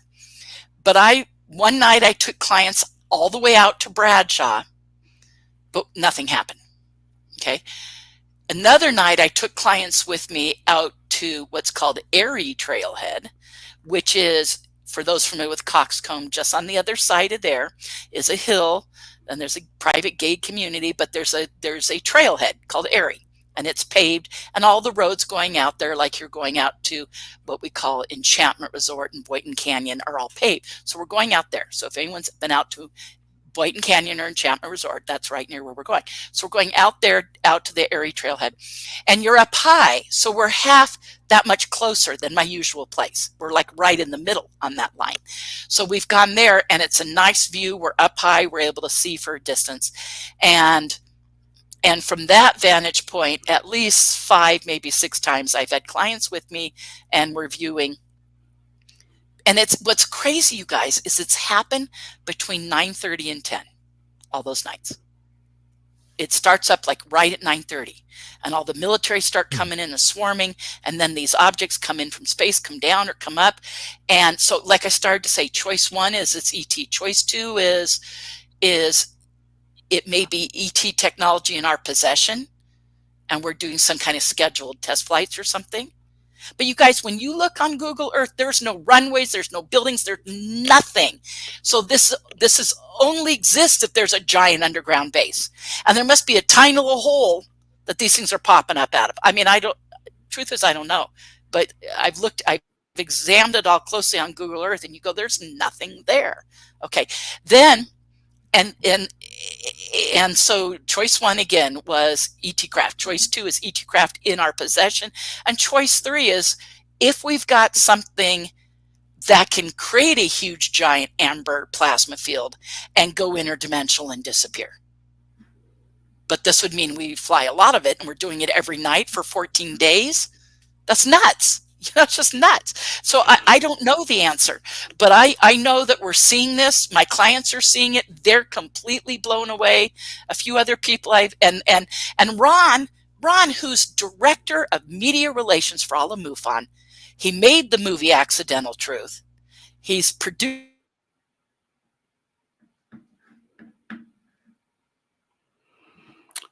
Oh, they're definitely trying to silence the message or something here. Okay, good.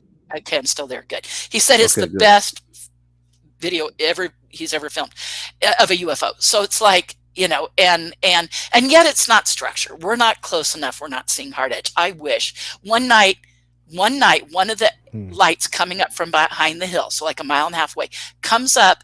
It's so big and bright. It comes over that hill. It lights up the top of the hill. It's totally lighting up the top of that hill.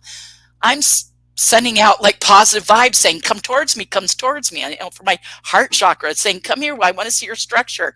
And it starts to come towards me. And I'm telling my clients, this keeps coming here, we're going to get structure. And then it disappears. I'm like, darn, darn, it wasn't close enough to have structure, you know, but I mean, we're just seeing, and it's like clockwork. It's literally between the majority of it's been between 9:30 and 9:45. And it's crazy. And anyway, so I think it's at the very least very strong evidence that the base is there. Okay, that's at the least, and I think it's evidence of ET technology, quite frankly, and whether it's in our possession or they're visiting. Because the way we're securing the air, why create all that intense level of military and securing like unless they're trying to create safe airspace, it doesn't make sense. And I'm going to keep going until it stops happening. I mean, I'm going to go out between 9:30 and 10 every clear night to see, is it going to happen again? Because I'm like, what is going on? But I started to say, like Rip Torn says in the movie, intergalactic. Says, what do you think this is? An intergalactic Kager? So I call it the intergalactic Kager 2 weeks at the base. But I also, you guys, I also can't rule out. What if stuff's being moved around? Hold that thought right there. We have to get to this last break. Okay. Finish it after the break, and then we'll jump into the other couple things here.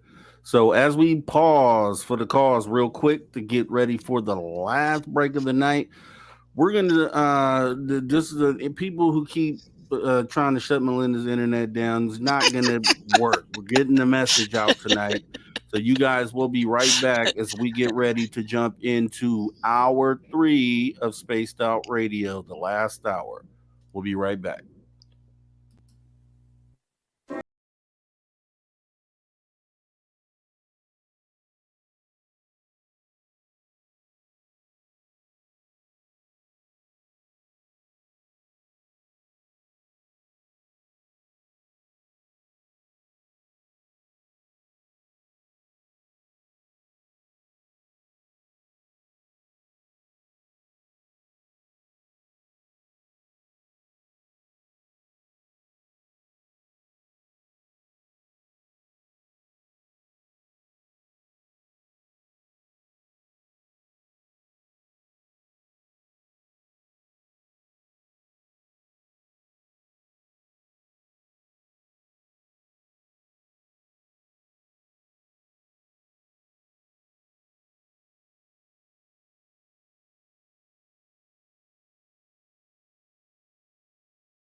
All right, welcome back to Spaced Out Radio, hour number 3. I'm the host for tonight, Mr. Rob G, standing in for David Scott as he has a ball with his son out there with Guns N' Roses. Hope he's having a great time.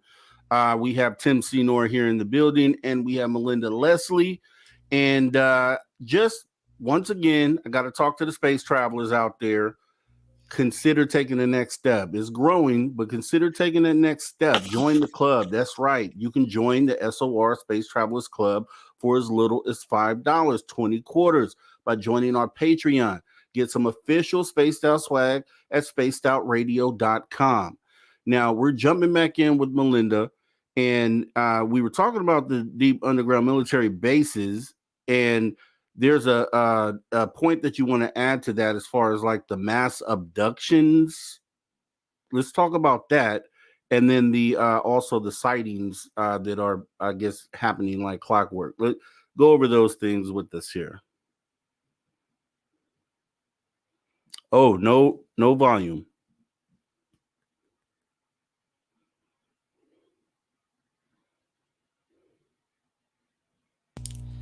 Can you hear me? Yeah, there you go. Okay. I realize I think I'd sat on my little thingy on the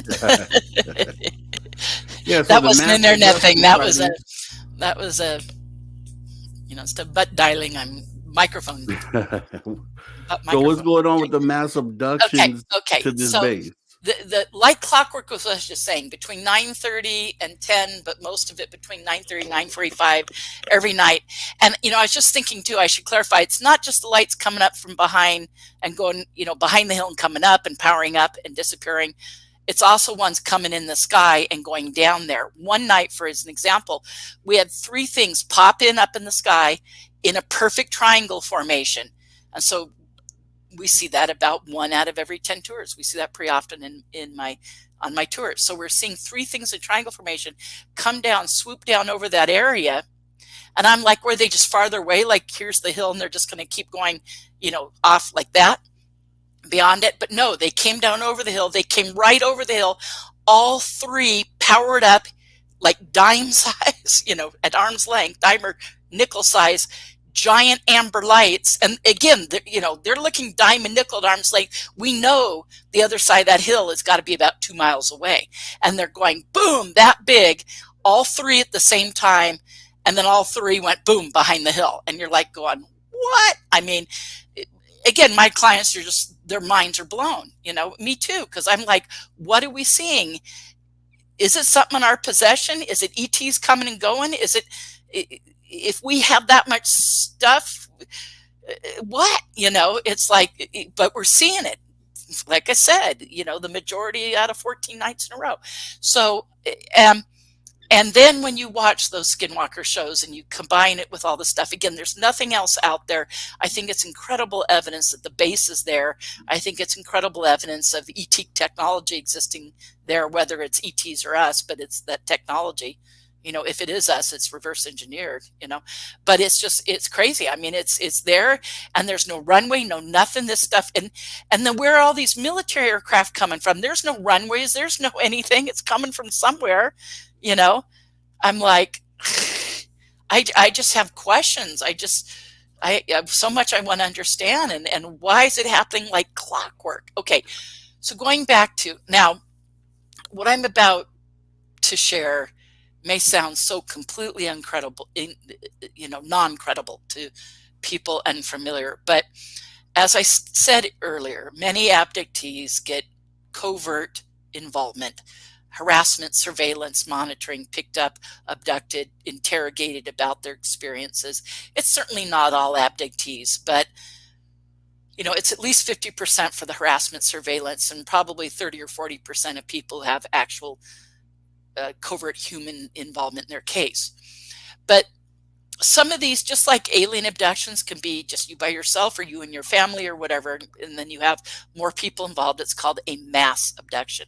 Well, in the covert human, or what are called MILAB experiences, and MIL for military, AB for abduction, that's all that means, an acronym, that there are also these mass experiences with a bunch of people taken at once. I have had, what started me investigating that part of my experience was because I had experiences with it. And then I met other people, other cases, and I had all the major abduction researchers referring people to me and telling me about their cases of it. Like even John Mack having cases of it. Okay. So I've had many experiences with that. I've had harassment, surveillance, monitoring. I've been befriended by insiders, you know, over the years. I've been friends with all sorts of people who are members of what I research and lecture about called the working group, and et cetera, you know. Even now I'm playing phone tag with Jim Semivan because we've been trying to connect up on some stuff, you know, so just case in point, you know. Okay, so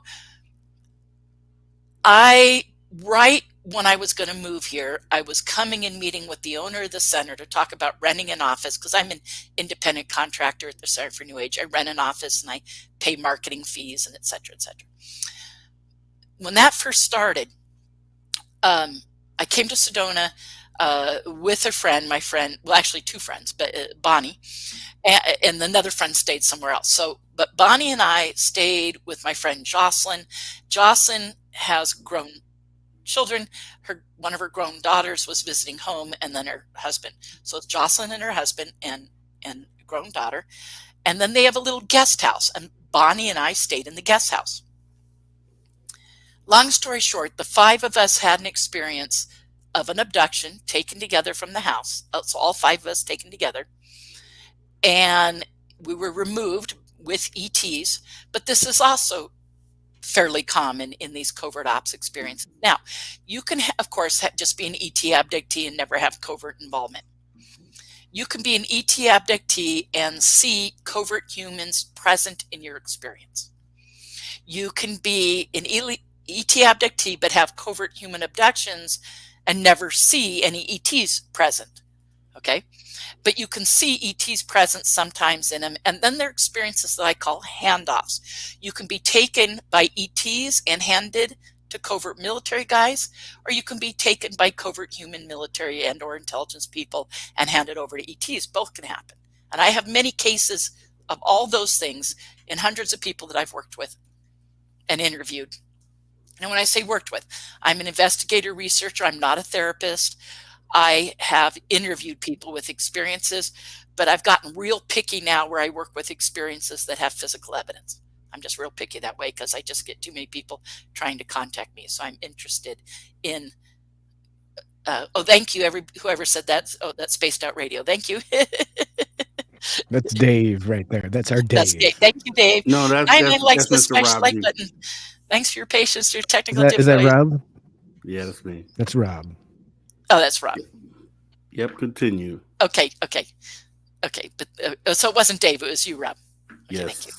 See, I thought maybe Dave was listening to us. Well, I told him, I said, I hope he'll listen on He's the doing recording later. this. He's doing this right now. Maybe He's doing during this the right No, now. good He's for him. all Yeah, about that. I know. I Yeah. keep hearing "Sweet Child of Mine" and what's the other one? December Rain or whatever. November Rain, and "Sweet Child of Mine." I'm remote viewing Dave at the concert. That's great. Could happen. Okay, yeah. Okay, so sorry, you guys. Moment of silliness. Okay, so we're removed, Bonnie and I, from the guest house by ETs, and Jocelyn and her husband and daughter from the main house. And we all have memory of this. You guys, it's a very detailed experience. It would take me 2 hours to tell the whole thing. We don't have the time. But I'll just say, we're removed by ETs. At one point, we are beamed down, as you know, you're in a blue beam. That's very common in abductions. Lots of ways you can be taken from a house, lots of ways you can be brought back, but this is kind of the most typical, is to be immobilized, beamed up, and then, and then lowered in a beam of light, still immobilized. Okay. All of a sudden, we're standing in a parking lot behind the high school here in town. And I now know it to be where they would park the buses. After the other people in their recall. 3 of the 5 of us, first off, we all had conscious recall of this the next day and immediately afterwards. 3 of the 5 of us have gotten separate regressions from regression hypnotherapist Yvonne Smith. Yvonne Smith says our memories are an exact match in what we're remembering. And that's Bonnie, Jocelyn, and me that have had regressions. Jocelyn's family members chose not to, and she's not going to push them because she's learned over the years, don't do that. Most abductees with family members have to work with the family members to the degree family members are willing, and not all are willing to proceed or investigate or anything. Hers are give and take. Her husband much more so, because we later were involved in 2 TV shows about this, and one of those, Bill appeared on camera. I said his name, but that's all right. He appeared on camera. He went public. So at that point, I can say his name because he went public, and Bill was, on the TV show. So thank you, Bill, for coming public and doing that with us. Anyway, Yeah, so we're taken by ETs. We're left in the high school parking lot, but not just left. We're sat down, and there are military guys, and at gunpoint, etc. We're escorted onto white commuter vans, which are very typical in this town. A lot of the tour companies have these kind of commuter van kind of things, bifold doors on the side for their tours, and local transportation. There's a couple of versions of this. It's not uncommon. At the time, there weren't as many, but okay.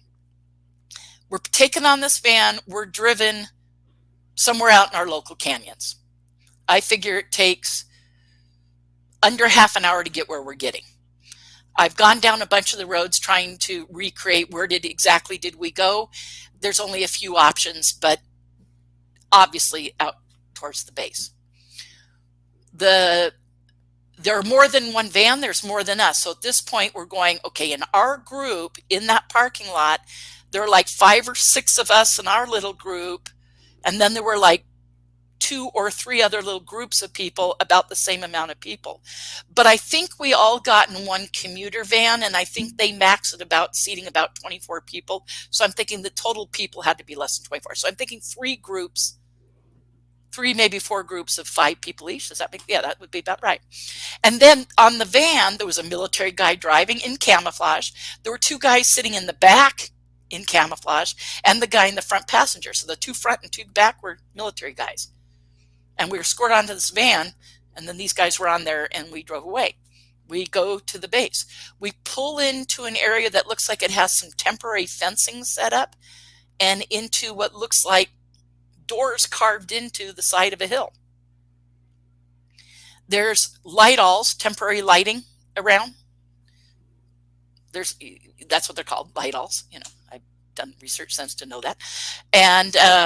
And we are escorted off the van into this building, down kind of a slight hill, and onto an area that's obviously like a road. So there's a tunnel, but to the right of that road is a moving sidewalk, just like you'd have in the airport. Just like, when you're in the airport and they have those moving ramps, right? Okay, just like that.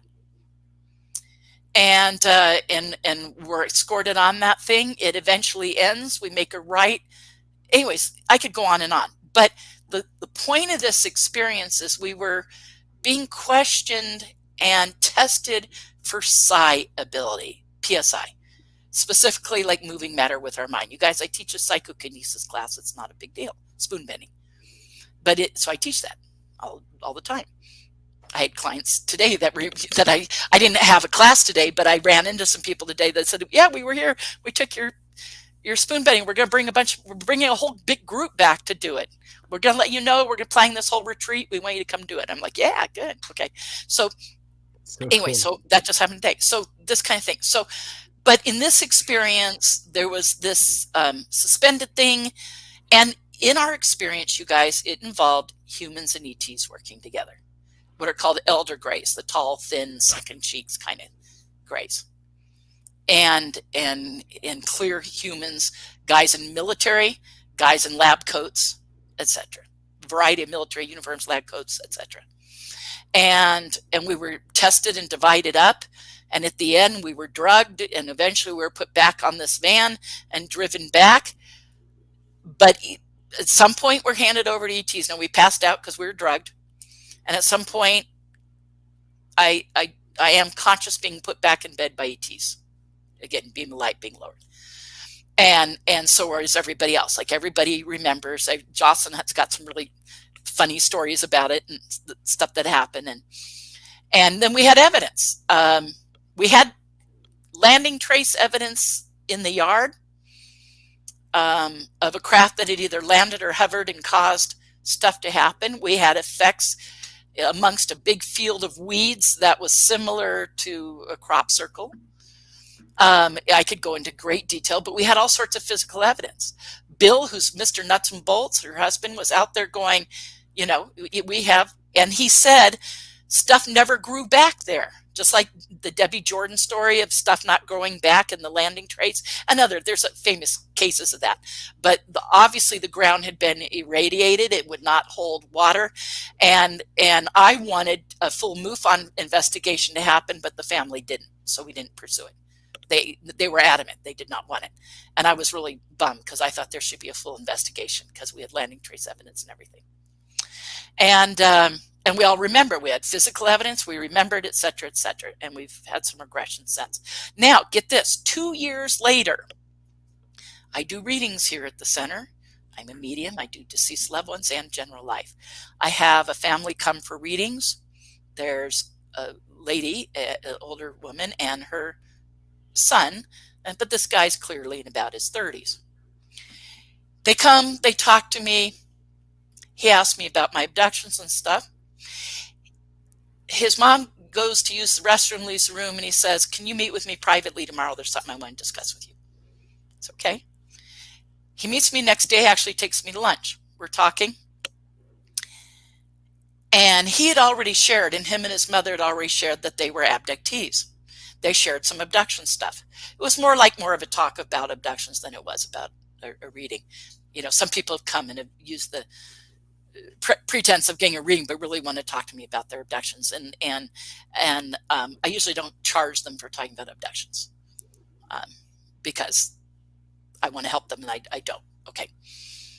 And so this is what was happening. But his mom used to use the restroom. He says, "I want to meet with you privately, but I don't necessarily want my mom to know." And I tell her, whatever, you know. And I said, okay. So the next day he comes by himself, takes me out to lunch. He sits there and he says, "Have you ever heard of anything like this?" And he starts to share. At this time, he was visiting Sedona, but 2 years prior to that, he had lived in Sedona. And he said, "I lived here for 12 years, and I've moved away, and I've been gone for 2 years. My mom used to live here. So we're back visiting. We're staying with friends of hers. We're back visiting, but I used to live here." And he starts to share with me a bunch of MILAB experiences here in town. Well, 3 of them. One of them, he goes into detail, long story short, because I could go on and on about all these things. There's so much detail. But in this case, he said, one of them, November 15th, 2011. That's the date of our experience. He knows when it happened. He had a girlfriend. He was living with a girlfriend here. The girlfriend witnessed his being taken from the apartment. Witness he's gone. So she has a witness to his missing time. Shows up early in the morning, ends up having bruises on his body, all sorts of physical effects, maybe something like akin to radiation. The girlfriend said, "Where were you? You weren't here," all this stuff. And he proceeds to share the experience. You guys, now what I didn't say, in this experience, besides us, when we get into this military base, I already said there were the different people getting on our van, but when our van pulled up at this location, the base, our commuter van thing, the little bus, around it were other people. And we go in there on this moving walkway and down this hallway, and we line up and we wait in line in a hallway to get tested. And there's at least 100 abductees. And everybody's in their stated dress wherever they were taken that night. No one was completely naked, but guys in boxer shorts, people in sweatpants, leggings, t-shirts, some people dressed, some people bras and panties, like no one naked, but everyone in various states of however they were taken, or if they, if they were found naked, they were dressed or something, whatever. Bonnie and I were sharing a room together in the guest house, and so we both had like leggings and t-shirts on. Jocelyn, when they took her from bed. It was grays in her room. She said, I didn't have any clothes on. She said, I have to put something on. She was going to do laundry. She had 3 piles of clothes. The room's dark. It's just lit with blue light so she can't see. So she goes, well, I know these are my sweats. These are my dirty sweats. So she says, I'll be covered, because it was November. It was cold. She goes, it can be cold out. She actually told the ETs, I have to get dressed. No, she was that conscious. She grabs 2 items of sweat clothing. Turns out it was purple sweatpants and a bright green sweatshirt. They didn't go together. Wow. And in the event, we're lined up in the hallway, and I'm literally giving her a bad time. What are you wearing? You know, she, what are you wearing? You know, and she goes, I couldn't see. You know? We were that conscious. That's pretty crazy. We're that conscious, just and like then the Joker. yeah. So after we're tested and everything. So go back to, so this guy 2 years later sitting at lunch telling me, he goes, I had this experience with a bunch of people. Have you ever heard of anything like this? And proceeds to explain the same date, the same experience. He was one of the other 100 people in that hallway. Wow. And he says, That's have you ever heard of anything like this? And I said, yeah, as a matter of fact, I have.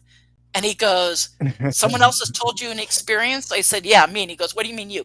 I go, he said, someone told you. And I said, no, me. And he goes, no, someone told you. And I go, no, me. And he goes, what do you mean you? And I said, I was there. And he goes, no, you weren't. And I go, yeah, I was. You know. And I said, me and my 5 friends, or 4 friends, 5 of us total.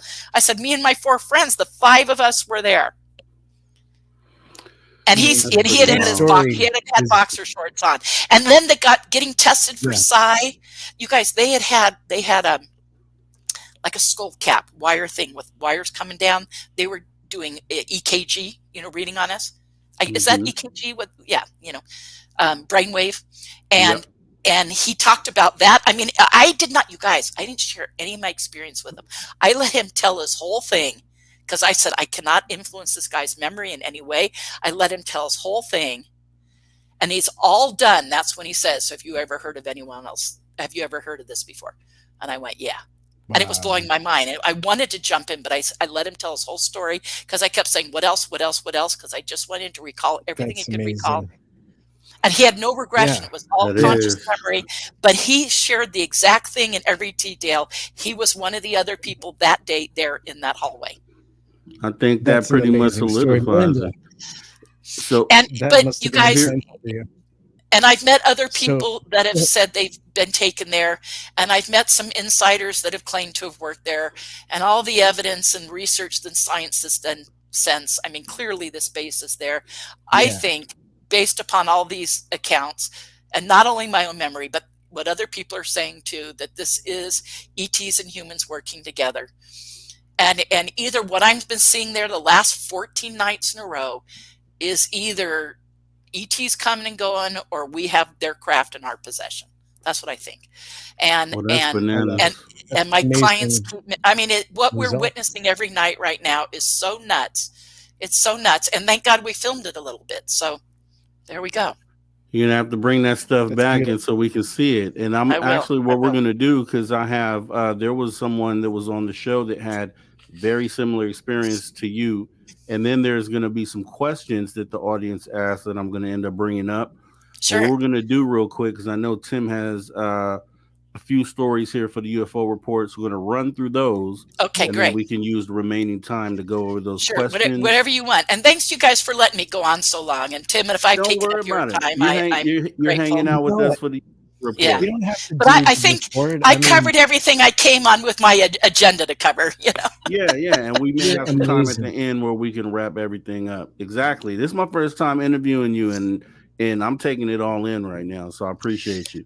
Well, that's why I said before I just gave that story, I said, look, I know this is beyond, but, you know, with other people involved, and then the guy showing up 2 years later, and I could probably get him to go forward. It's, you know, it's not just me remembering it.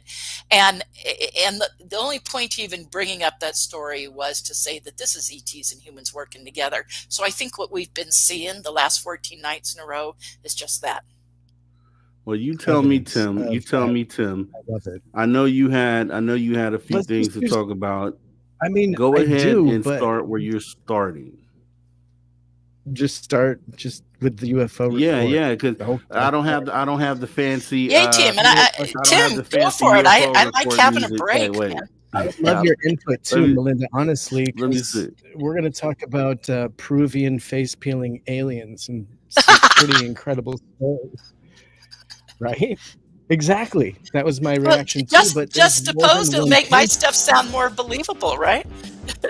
Here's your UFO report music. UFO report with Tim Senor. A little different tonight because I'm at Dave Scott's house and I get to do what I want tonight. So this is the UFO report music for tonight, and we are bringing in our guy Tim Senor, the man with the plan, and he's going to go ahead and go over a couple stories here. So go ahead and bring it on in, Tim. Let's talk about those face-peeling aliens. I love it. I love it. I love it, Robbie. Rob, thank you for that. So slick. So, believe it or not, more than one report is coming in from more than one country in South America. So, a woman recently was left unresponsive after a terrifying encounter with face peeling aliens. Locals from a rural town in Peru claim that they've been subjected to relentless assaults from mysterious beings from another planet. And in recent months, they're so scared that a task force has been called in to investigate. This coming in at the same time as we're getting a very similar case of a gruesome autopsy photo that's come forward of a faceless man sparking fears of another alien abduction. A leaked image of what's considered an autopsy photo shows bizarre injuries on the body of a man that was discovered near a Brazilian reservoir. And now some are claiming that it's proof rather of an alien abduction. South America coming up with quite a lot of these headlines lately, and now we're coming up with face peeling aliens potentially down in South America. What are you guys thinking about some of this? And consider that these are also cartel lands, and who knows what kind of tactics people are up to. You just don't know. But at the same rate, some of these reports do come in some pretty bizarre locations that normally you wouldn't find people. So what do you guys kind of think? I'm not going to go too deep, but I'm kind of wondering, what are your first thoughts when you hear headlines like this? Is this taking aliens and putting them in a bad light? Or what do you think's going on here? Is it real? Is it not? Yeah, who knows? Who knows? I mean, I don't have enough data to make a decision, you know? Yeah, what I'll Yeah. say is I don't think that they're jetpack guys like the Yeah. previous report. And we know down there in that area, there's been reports of things for years and years within the Yeah. jungles. The people talk about different things, not just these publicized incidents. So I'm willing to look further into that. And as far as aliens being shined in a bad light, I think we're just being pretty much it's being brought to the forefront of the things that have already been going down there historically for years.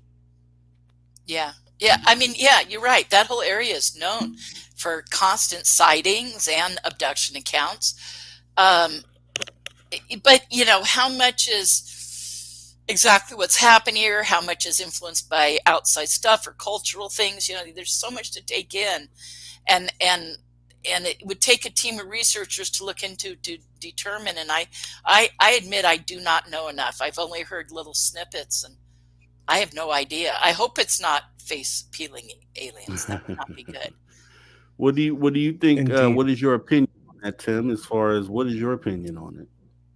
So I've read deeply and done some research into this, and honestly, I'm kind of thinking this is just one of those areas that people do cruel things to each other to try and impose fear, and then kind of label it with something paranormal to make it even scarier, to keep people away, to deter potentially. I don't know, but I could definitely consider, if this was real. I just don't think that necessarily there are face peeling aliens. That seems extreme. But the fact is that it's hitting the headlines, and it feels like it's that fear factor that they're trying to apply to aliens. We hear a certain connotation applied with UFO. There's an application to UAP, and every time you hear a trigger word, you associate something with it psychologically, right? And so when you're bombarded with aliens face peeling, aliens negative, aliens horrible, maybe we're feeding into that. And that's just kind of what I was thinking, the social aspect. That's where I always come into when it comes to media. Well, Tim, I got to say this. Before you get to your next story, I just want to say this. Okay, face peeling aliens, and then look at what's happening to these cattle in these fields, because I'm pretty sure these are faces being peeled, and maybe the correlation is, I'm just saying. But Rob, the cows are not having their faces peeled. Soft tissues are being taken, lips, tongues, eyes, rectums, and etc. And with surgical precision, with surgical precision, so it's not like just a peeling of the whole face. And those soft tissues, I'm not a cow mutilation expert, but I've come across it over my 35 years quite a bit, and I've read I've read a lot of stuff. Anyways, my understanding is a lot of times these cows are downwind of what are called super sites, contamination sites, nuclear storage, nuclear waste contamination sites, and industrial contamination sites, that kind of thing.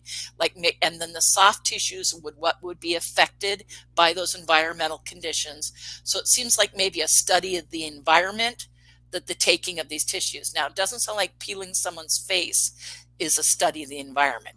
Okay, so either that's not what's really happening here, and we don't know enough, or that is happening, and there are ETs with different agendas. But I hope that A, isn't the case, and B, I am concerned, like Tim just said, that this is someone peddling fear on purpose. And I think in this disclosure era that we're currently in, and everything moving forward, we have to be really careful of that, because there could be intelligence people fighting what's going on and wanting to put out a counter narrative. I wouldn't rule it out. So I'm cautious whether that's actually and then there's also cultural things. We may not be getting the story accurately.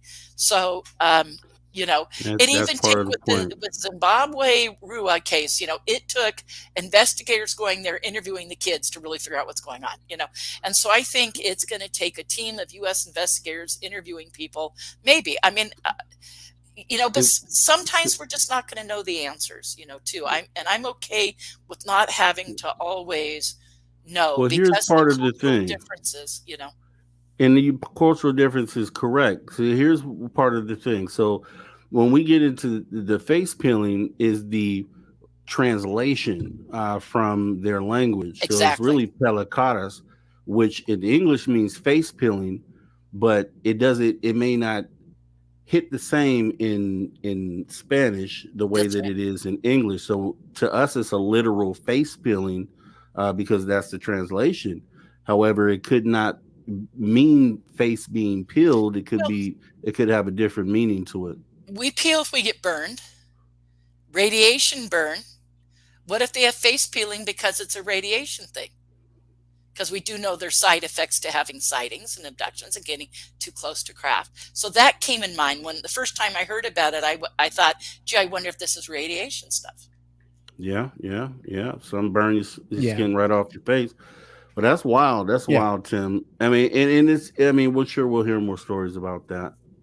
Hopefully not, but absolutely. Yeah. So what else you got? Not only do I hope it's not negative ETs, because that's scary. That's bad. I also hope that it's not someone purposely peddling a fear-based thing. So both of those are problematic. Definitely. I agree. So what else you got? In our next story, so Utah's Brandon Fugel is now going to start investing in the resurrection of the woolly mammoth. He's been making another sci-fi inspired investment here, joining with a small group of scientists and fellow investors aiming to resurrect the long extinct woolly mammoth. And so it's a premise straight out of Jurassic Park that we have actually talked about here quite a few times on this channel. But the curious aspect of this is that the CIA itself is investing deeply and heavily into the mammoth resurrection technology itself. And it's interesting to consider why. And we can talk about that. But before we go into any of that, let's also consider that there's a partnership that is going on at Harvard University, and they're trying to pioneer this with solid scientific groundwork in a colossal, what they're calling, new wave of thoughtful and disruptive conservation aimed at combating the effects of climate change through the ecosystem restoration. So people are saying that using CRISPR gene editing technology, the colossal goal is to rewild the Siberian tundra with mammoths. And this is just one step further into the rebirth of a lot of extinct animals and plants and flora and fauna. So it's an interesting concept, but did we learn nothing from Jurassic Park? Let's consider this, you guys, because obviously they're getting big funding from independent people now. Harvard University has their top minds on it. They're doing this. So what are your thoughts? First off, I agree with you. Did we learn anything from Jurassic Park? Secondly, you know, God in his infinite mercy and wisdom, as my mom used to say, you know, what if things go extinct for a reason, you know, and are we toying with, you know, waking up something we don't want to mess with? Not that woolly mammoths aren't cool, but, you know, maybe they have gene things and biological things that could be harmful to us, you know. Yeah, part of me is like, trust God. If something went extinct, maybe it shouldn't be brought back. I don't know. And you know, bottom line, more importantly, because I'm half kidding, half not, but more importantly, don't they have better things to spend their money on? I mean, why worry about bringing back woolly mammoths when there's a lot of environmental change stuff and real science that could be done that you don't need to resurrect extinct animals over? And if that's a huge expenditure of money, you know, what about things like, oh, I don't know, food production?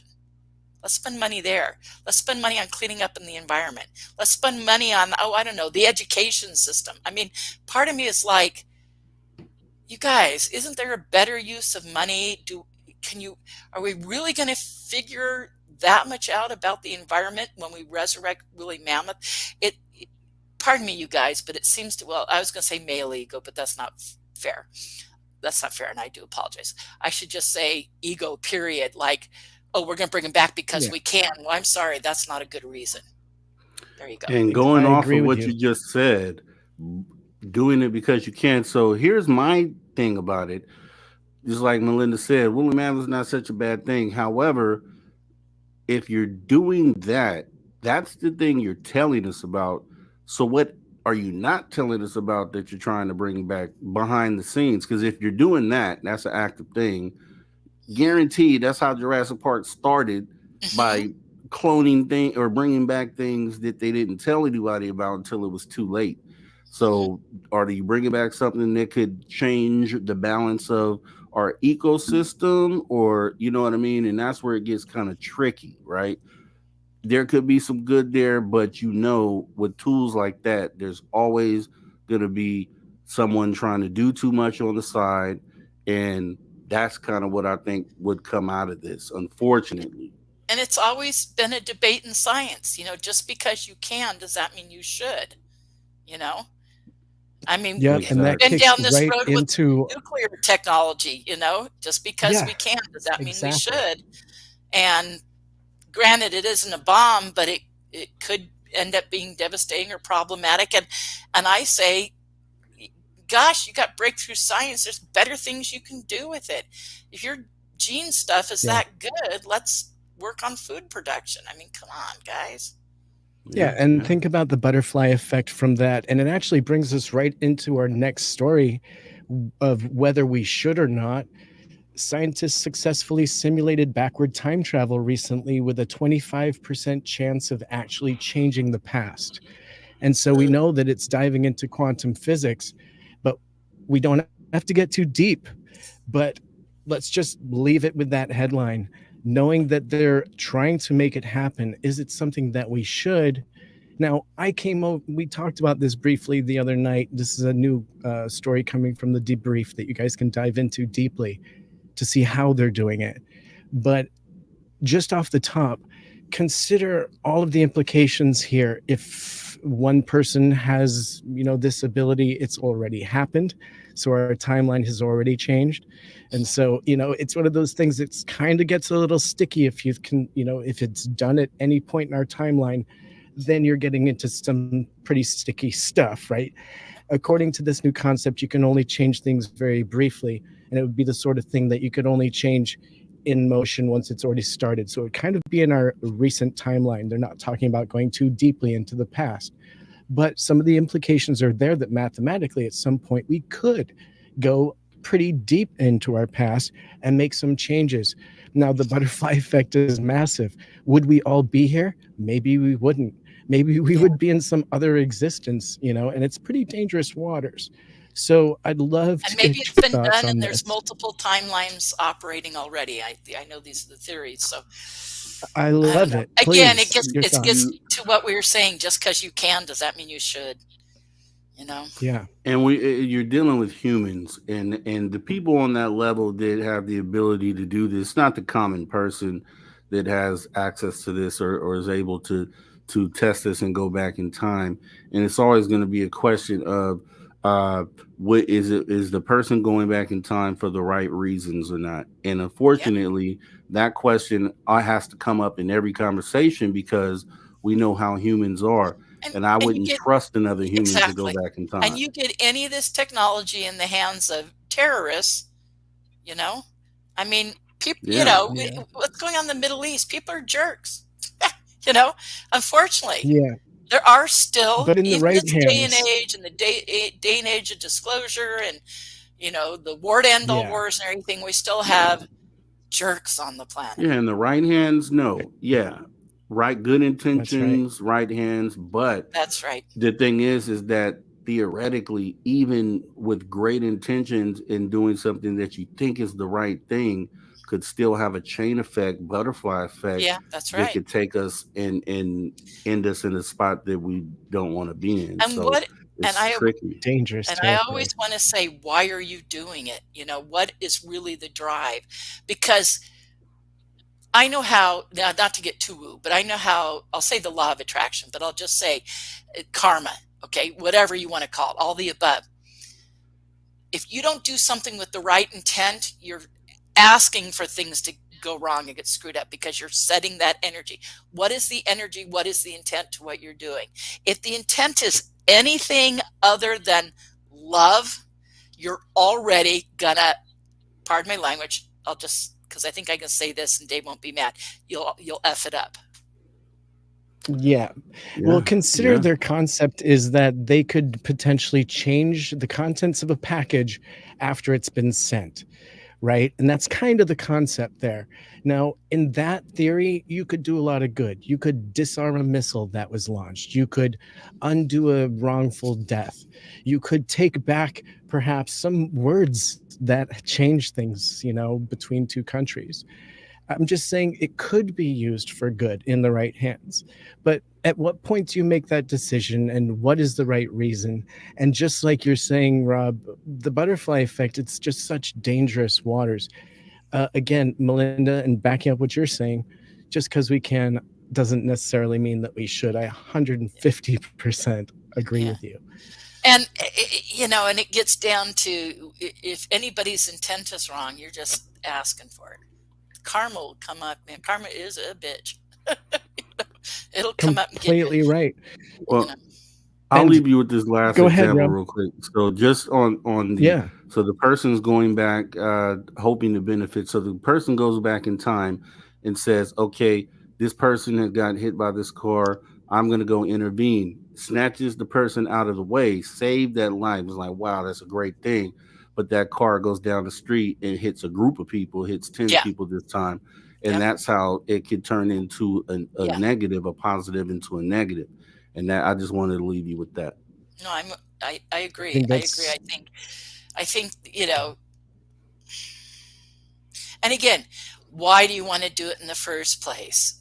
Everything's about power, money. It's so many decisions are made not for the right reason, and you end up 100%. with things that have all these horrible byproducts.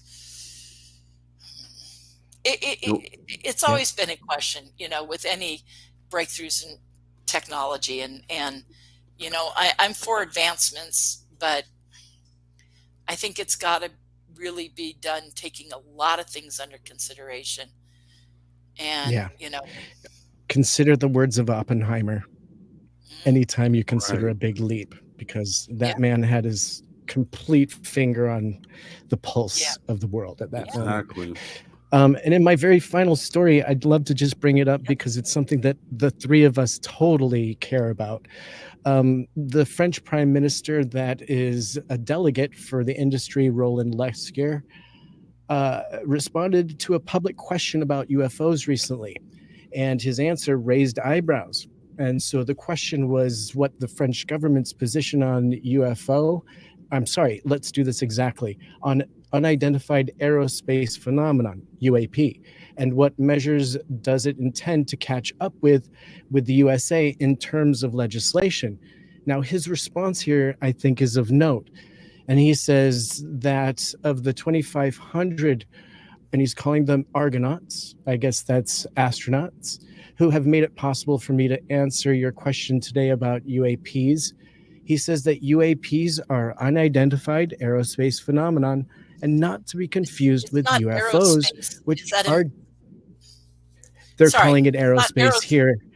I think somebody's mistranslating. He probably was saying aerial phenomenon, whatever. Indeed. And he says it's not to be confused, however, with UFOs. And he's saying that, which is a subcategory. And I think that's the real takeaway, is that he really understands that UFOs are not the same as UAP, I think, as we can all kind of agree here.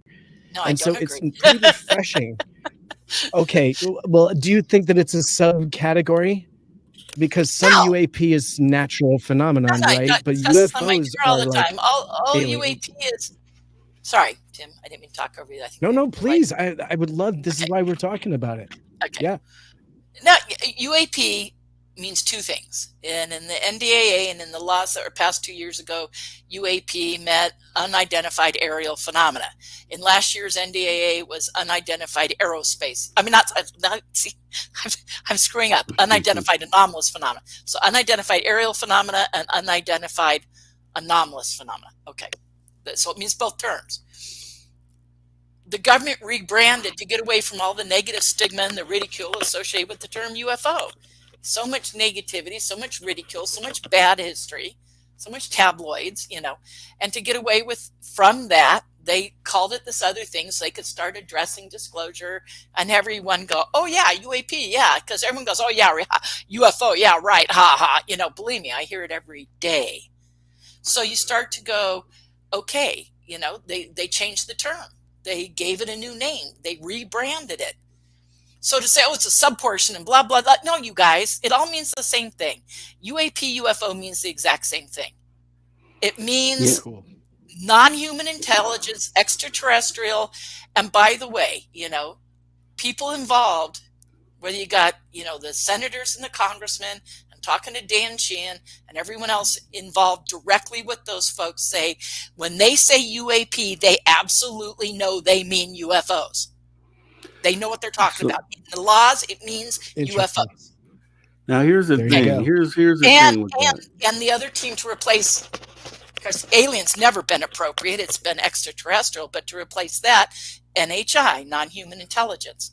And it's just everybody trying to give this language that we can all accept and move forward with, getting away from negative stigma and ridicule. I think that was the initial intent. It happened, but to say, oh, it's a subcategory. No, I think this guy in France is either A, being misquoted, or B, is not very knowledgeable. Well, I think the best thing for this, I think the best thing for this conversation is to differentiate or separate the two, because UAP in the United States government has been outlined as things like balloons No, but or that's actually not true. these That's other things. misstated. That's Well, misstated. The actual laws well, are very clear that it's we know what the laws are, but what is the perception of the public? And that's the point, because what the way that they portray UAP in the media to the public that does, we're in ufology, so we understand this. The yeah. people that aren't, when they hear the word UAP, they think of the Chinese spy balloon, because they use the term UAP, they label that as a UAP. So when they Yeah, but think that you UAP or can't they go, hear oh, it, they therefore we're think calling that. it this because the media was wrong. You got to correct it and you educate them. So you Well, start to say, no, that's not true. It was never called that. here's the thing: we don't need to be educated, because Good we point. know we're in ufology. The whole point of No, this I'm is to saying for the educate the public. people I who agree, Rob. don't know. I meant we need to Yeah. educate the public. So you don't go continually to support the incorrect statement. You have to just start telling people, oh, no, you were confused. The media had it wrong. It actually was blah, blah, blah. And take them back to what it actually is defined as by those that created it, and those that created the term did so in these laws and for the formation of the new task force and everything. Yeah. So you have I to go, just okay, let's just correct this. Don't continue to feed a public misperception. The public's wrong. Educate them, give them the correct information. That's our responsibility as ufologists. I love it. yeah, I mean that's true. And Absolutely I love know that. if David I Scott learned was here something. right now, Yeah. David Scott would say UFOs are not UAP.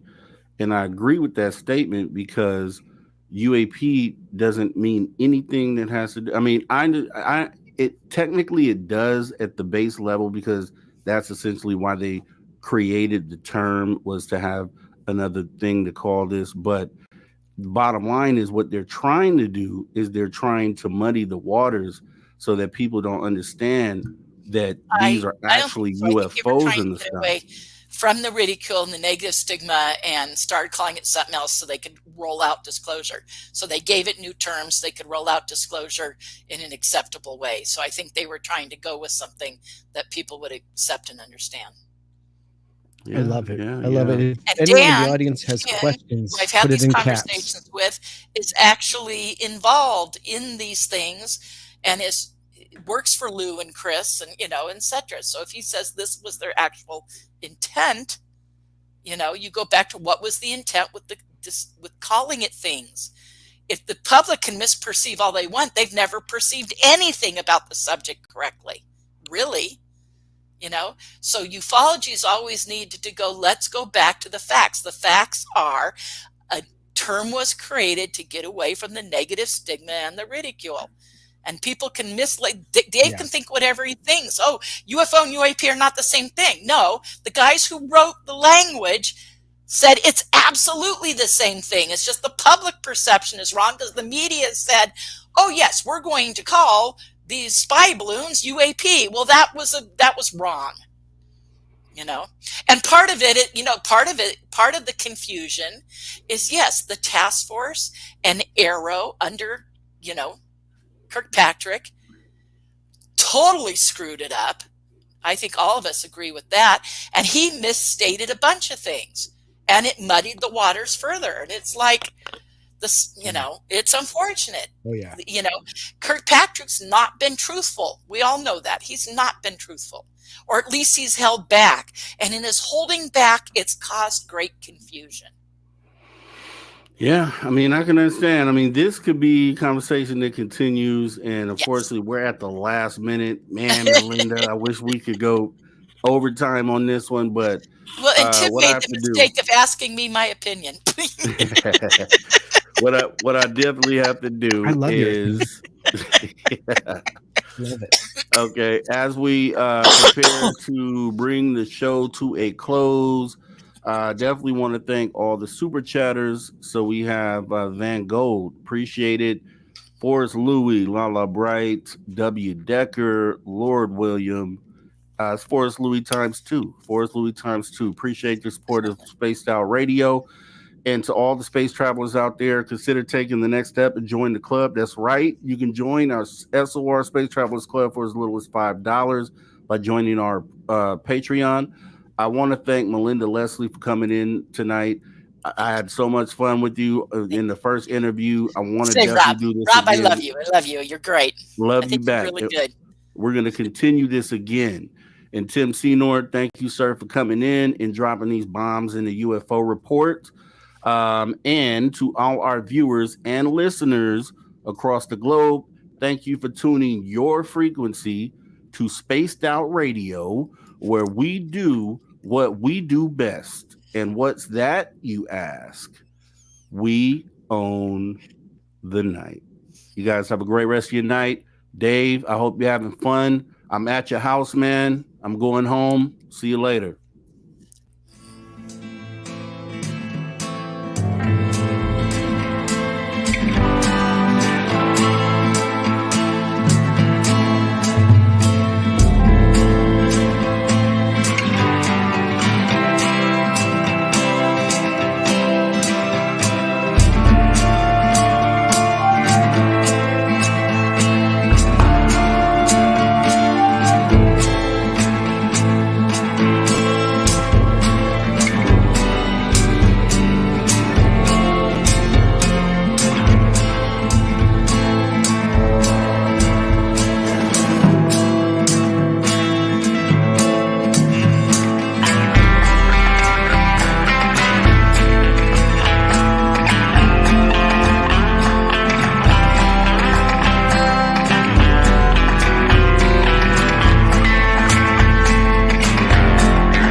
Stay healthy, my friend. You too. If you need bail money, give me a call. Always, Dad.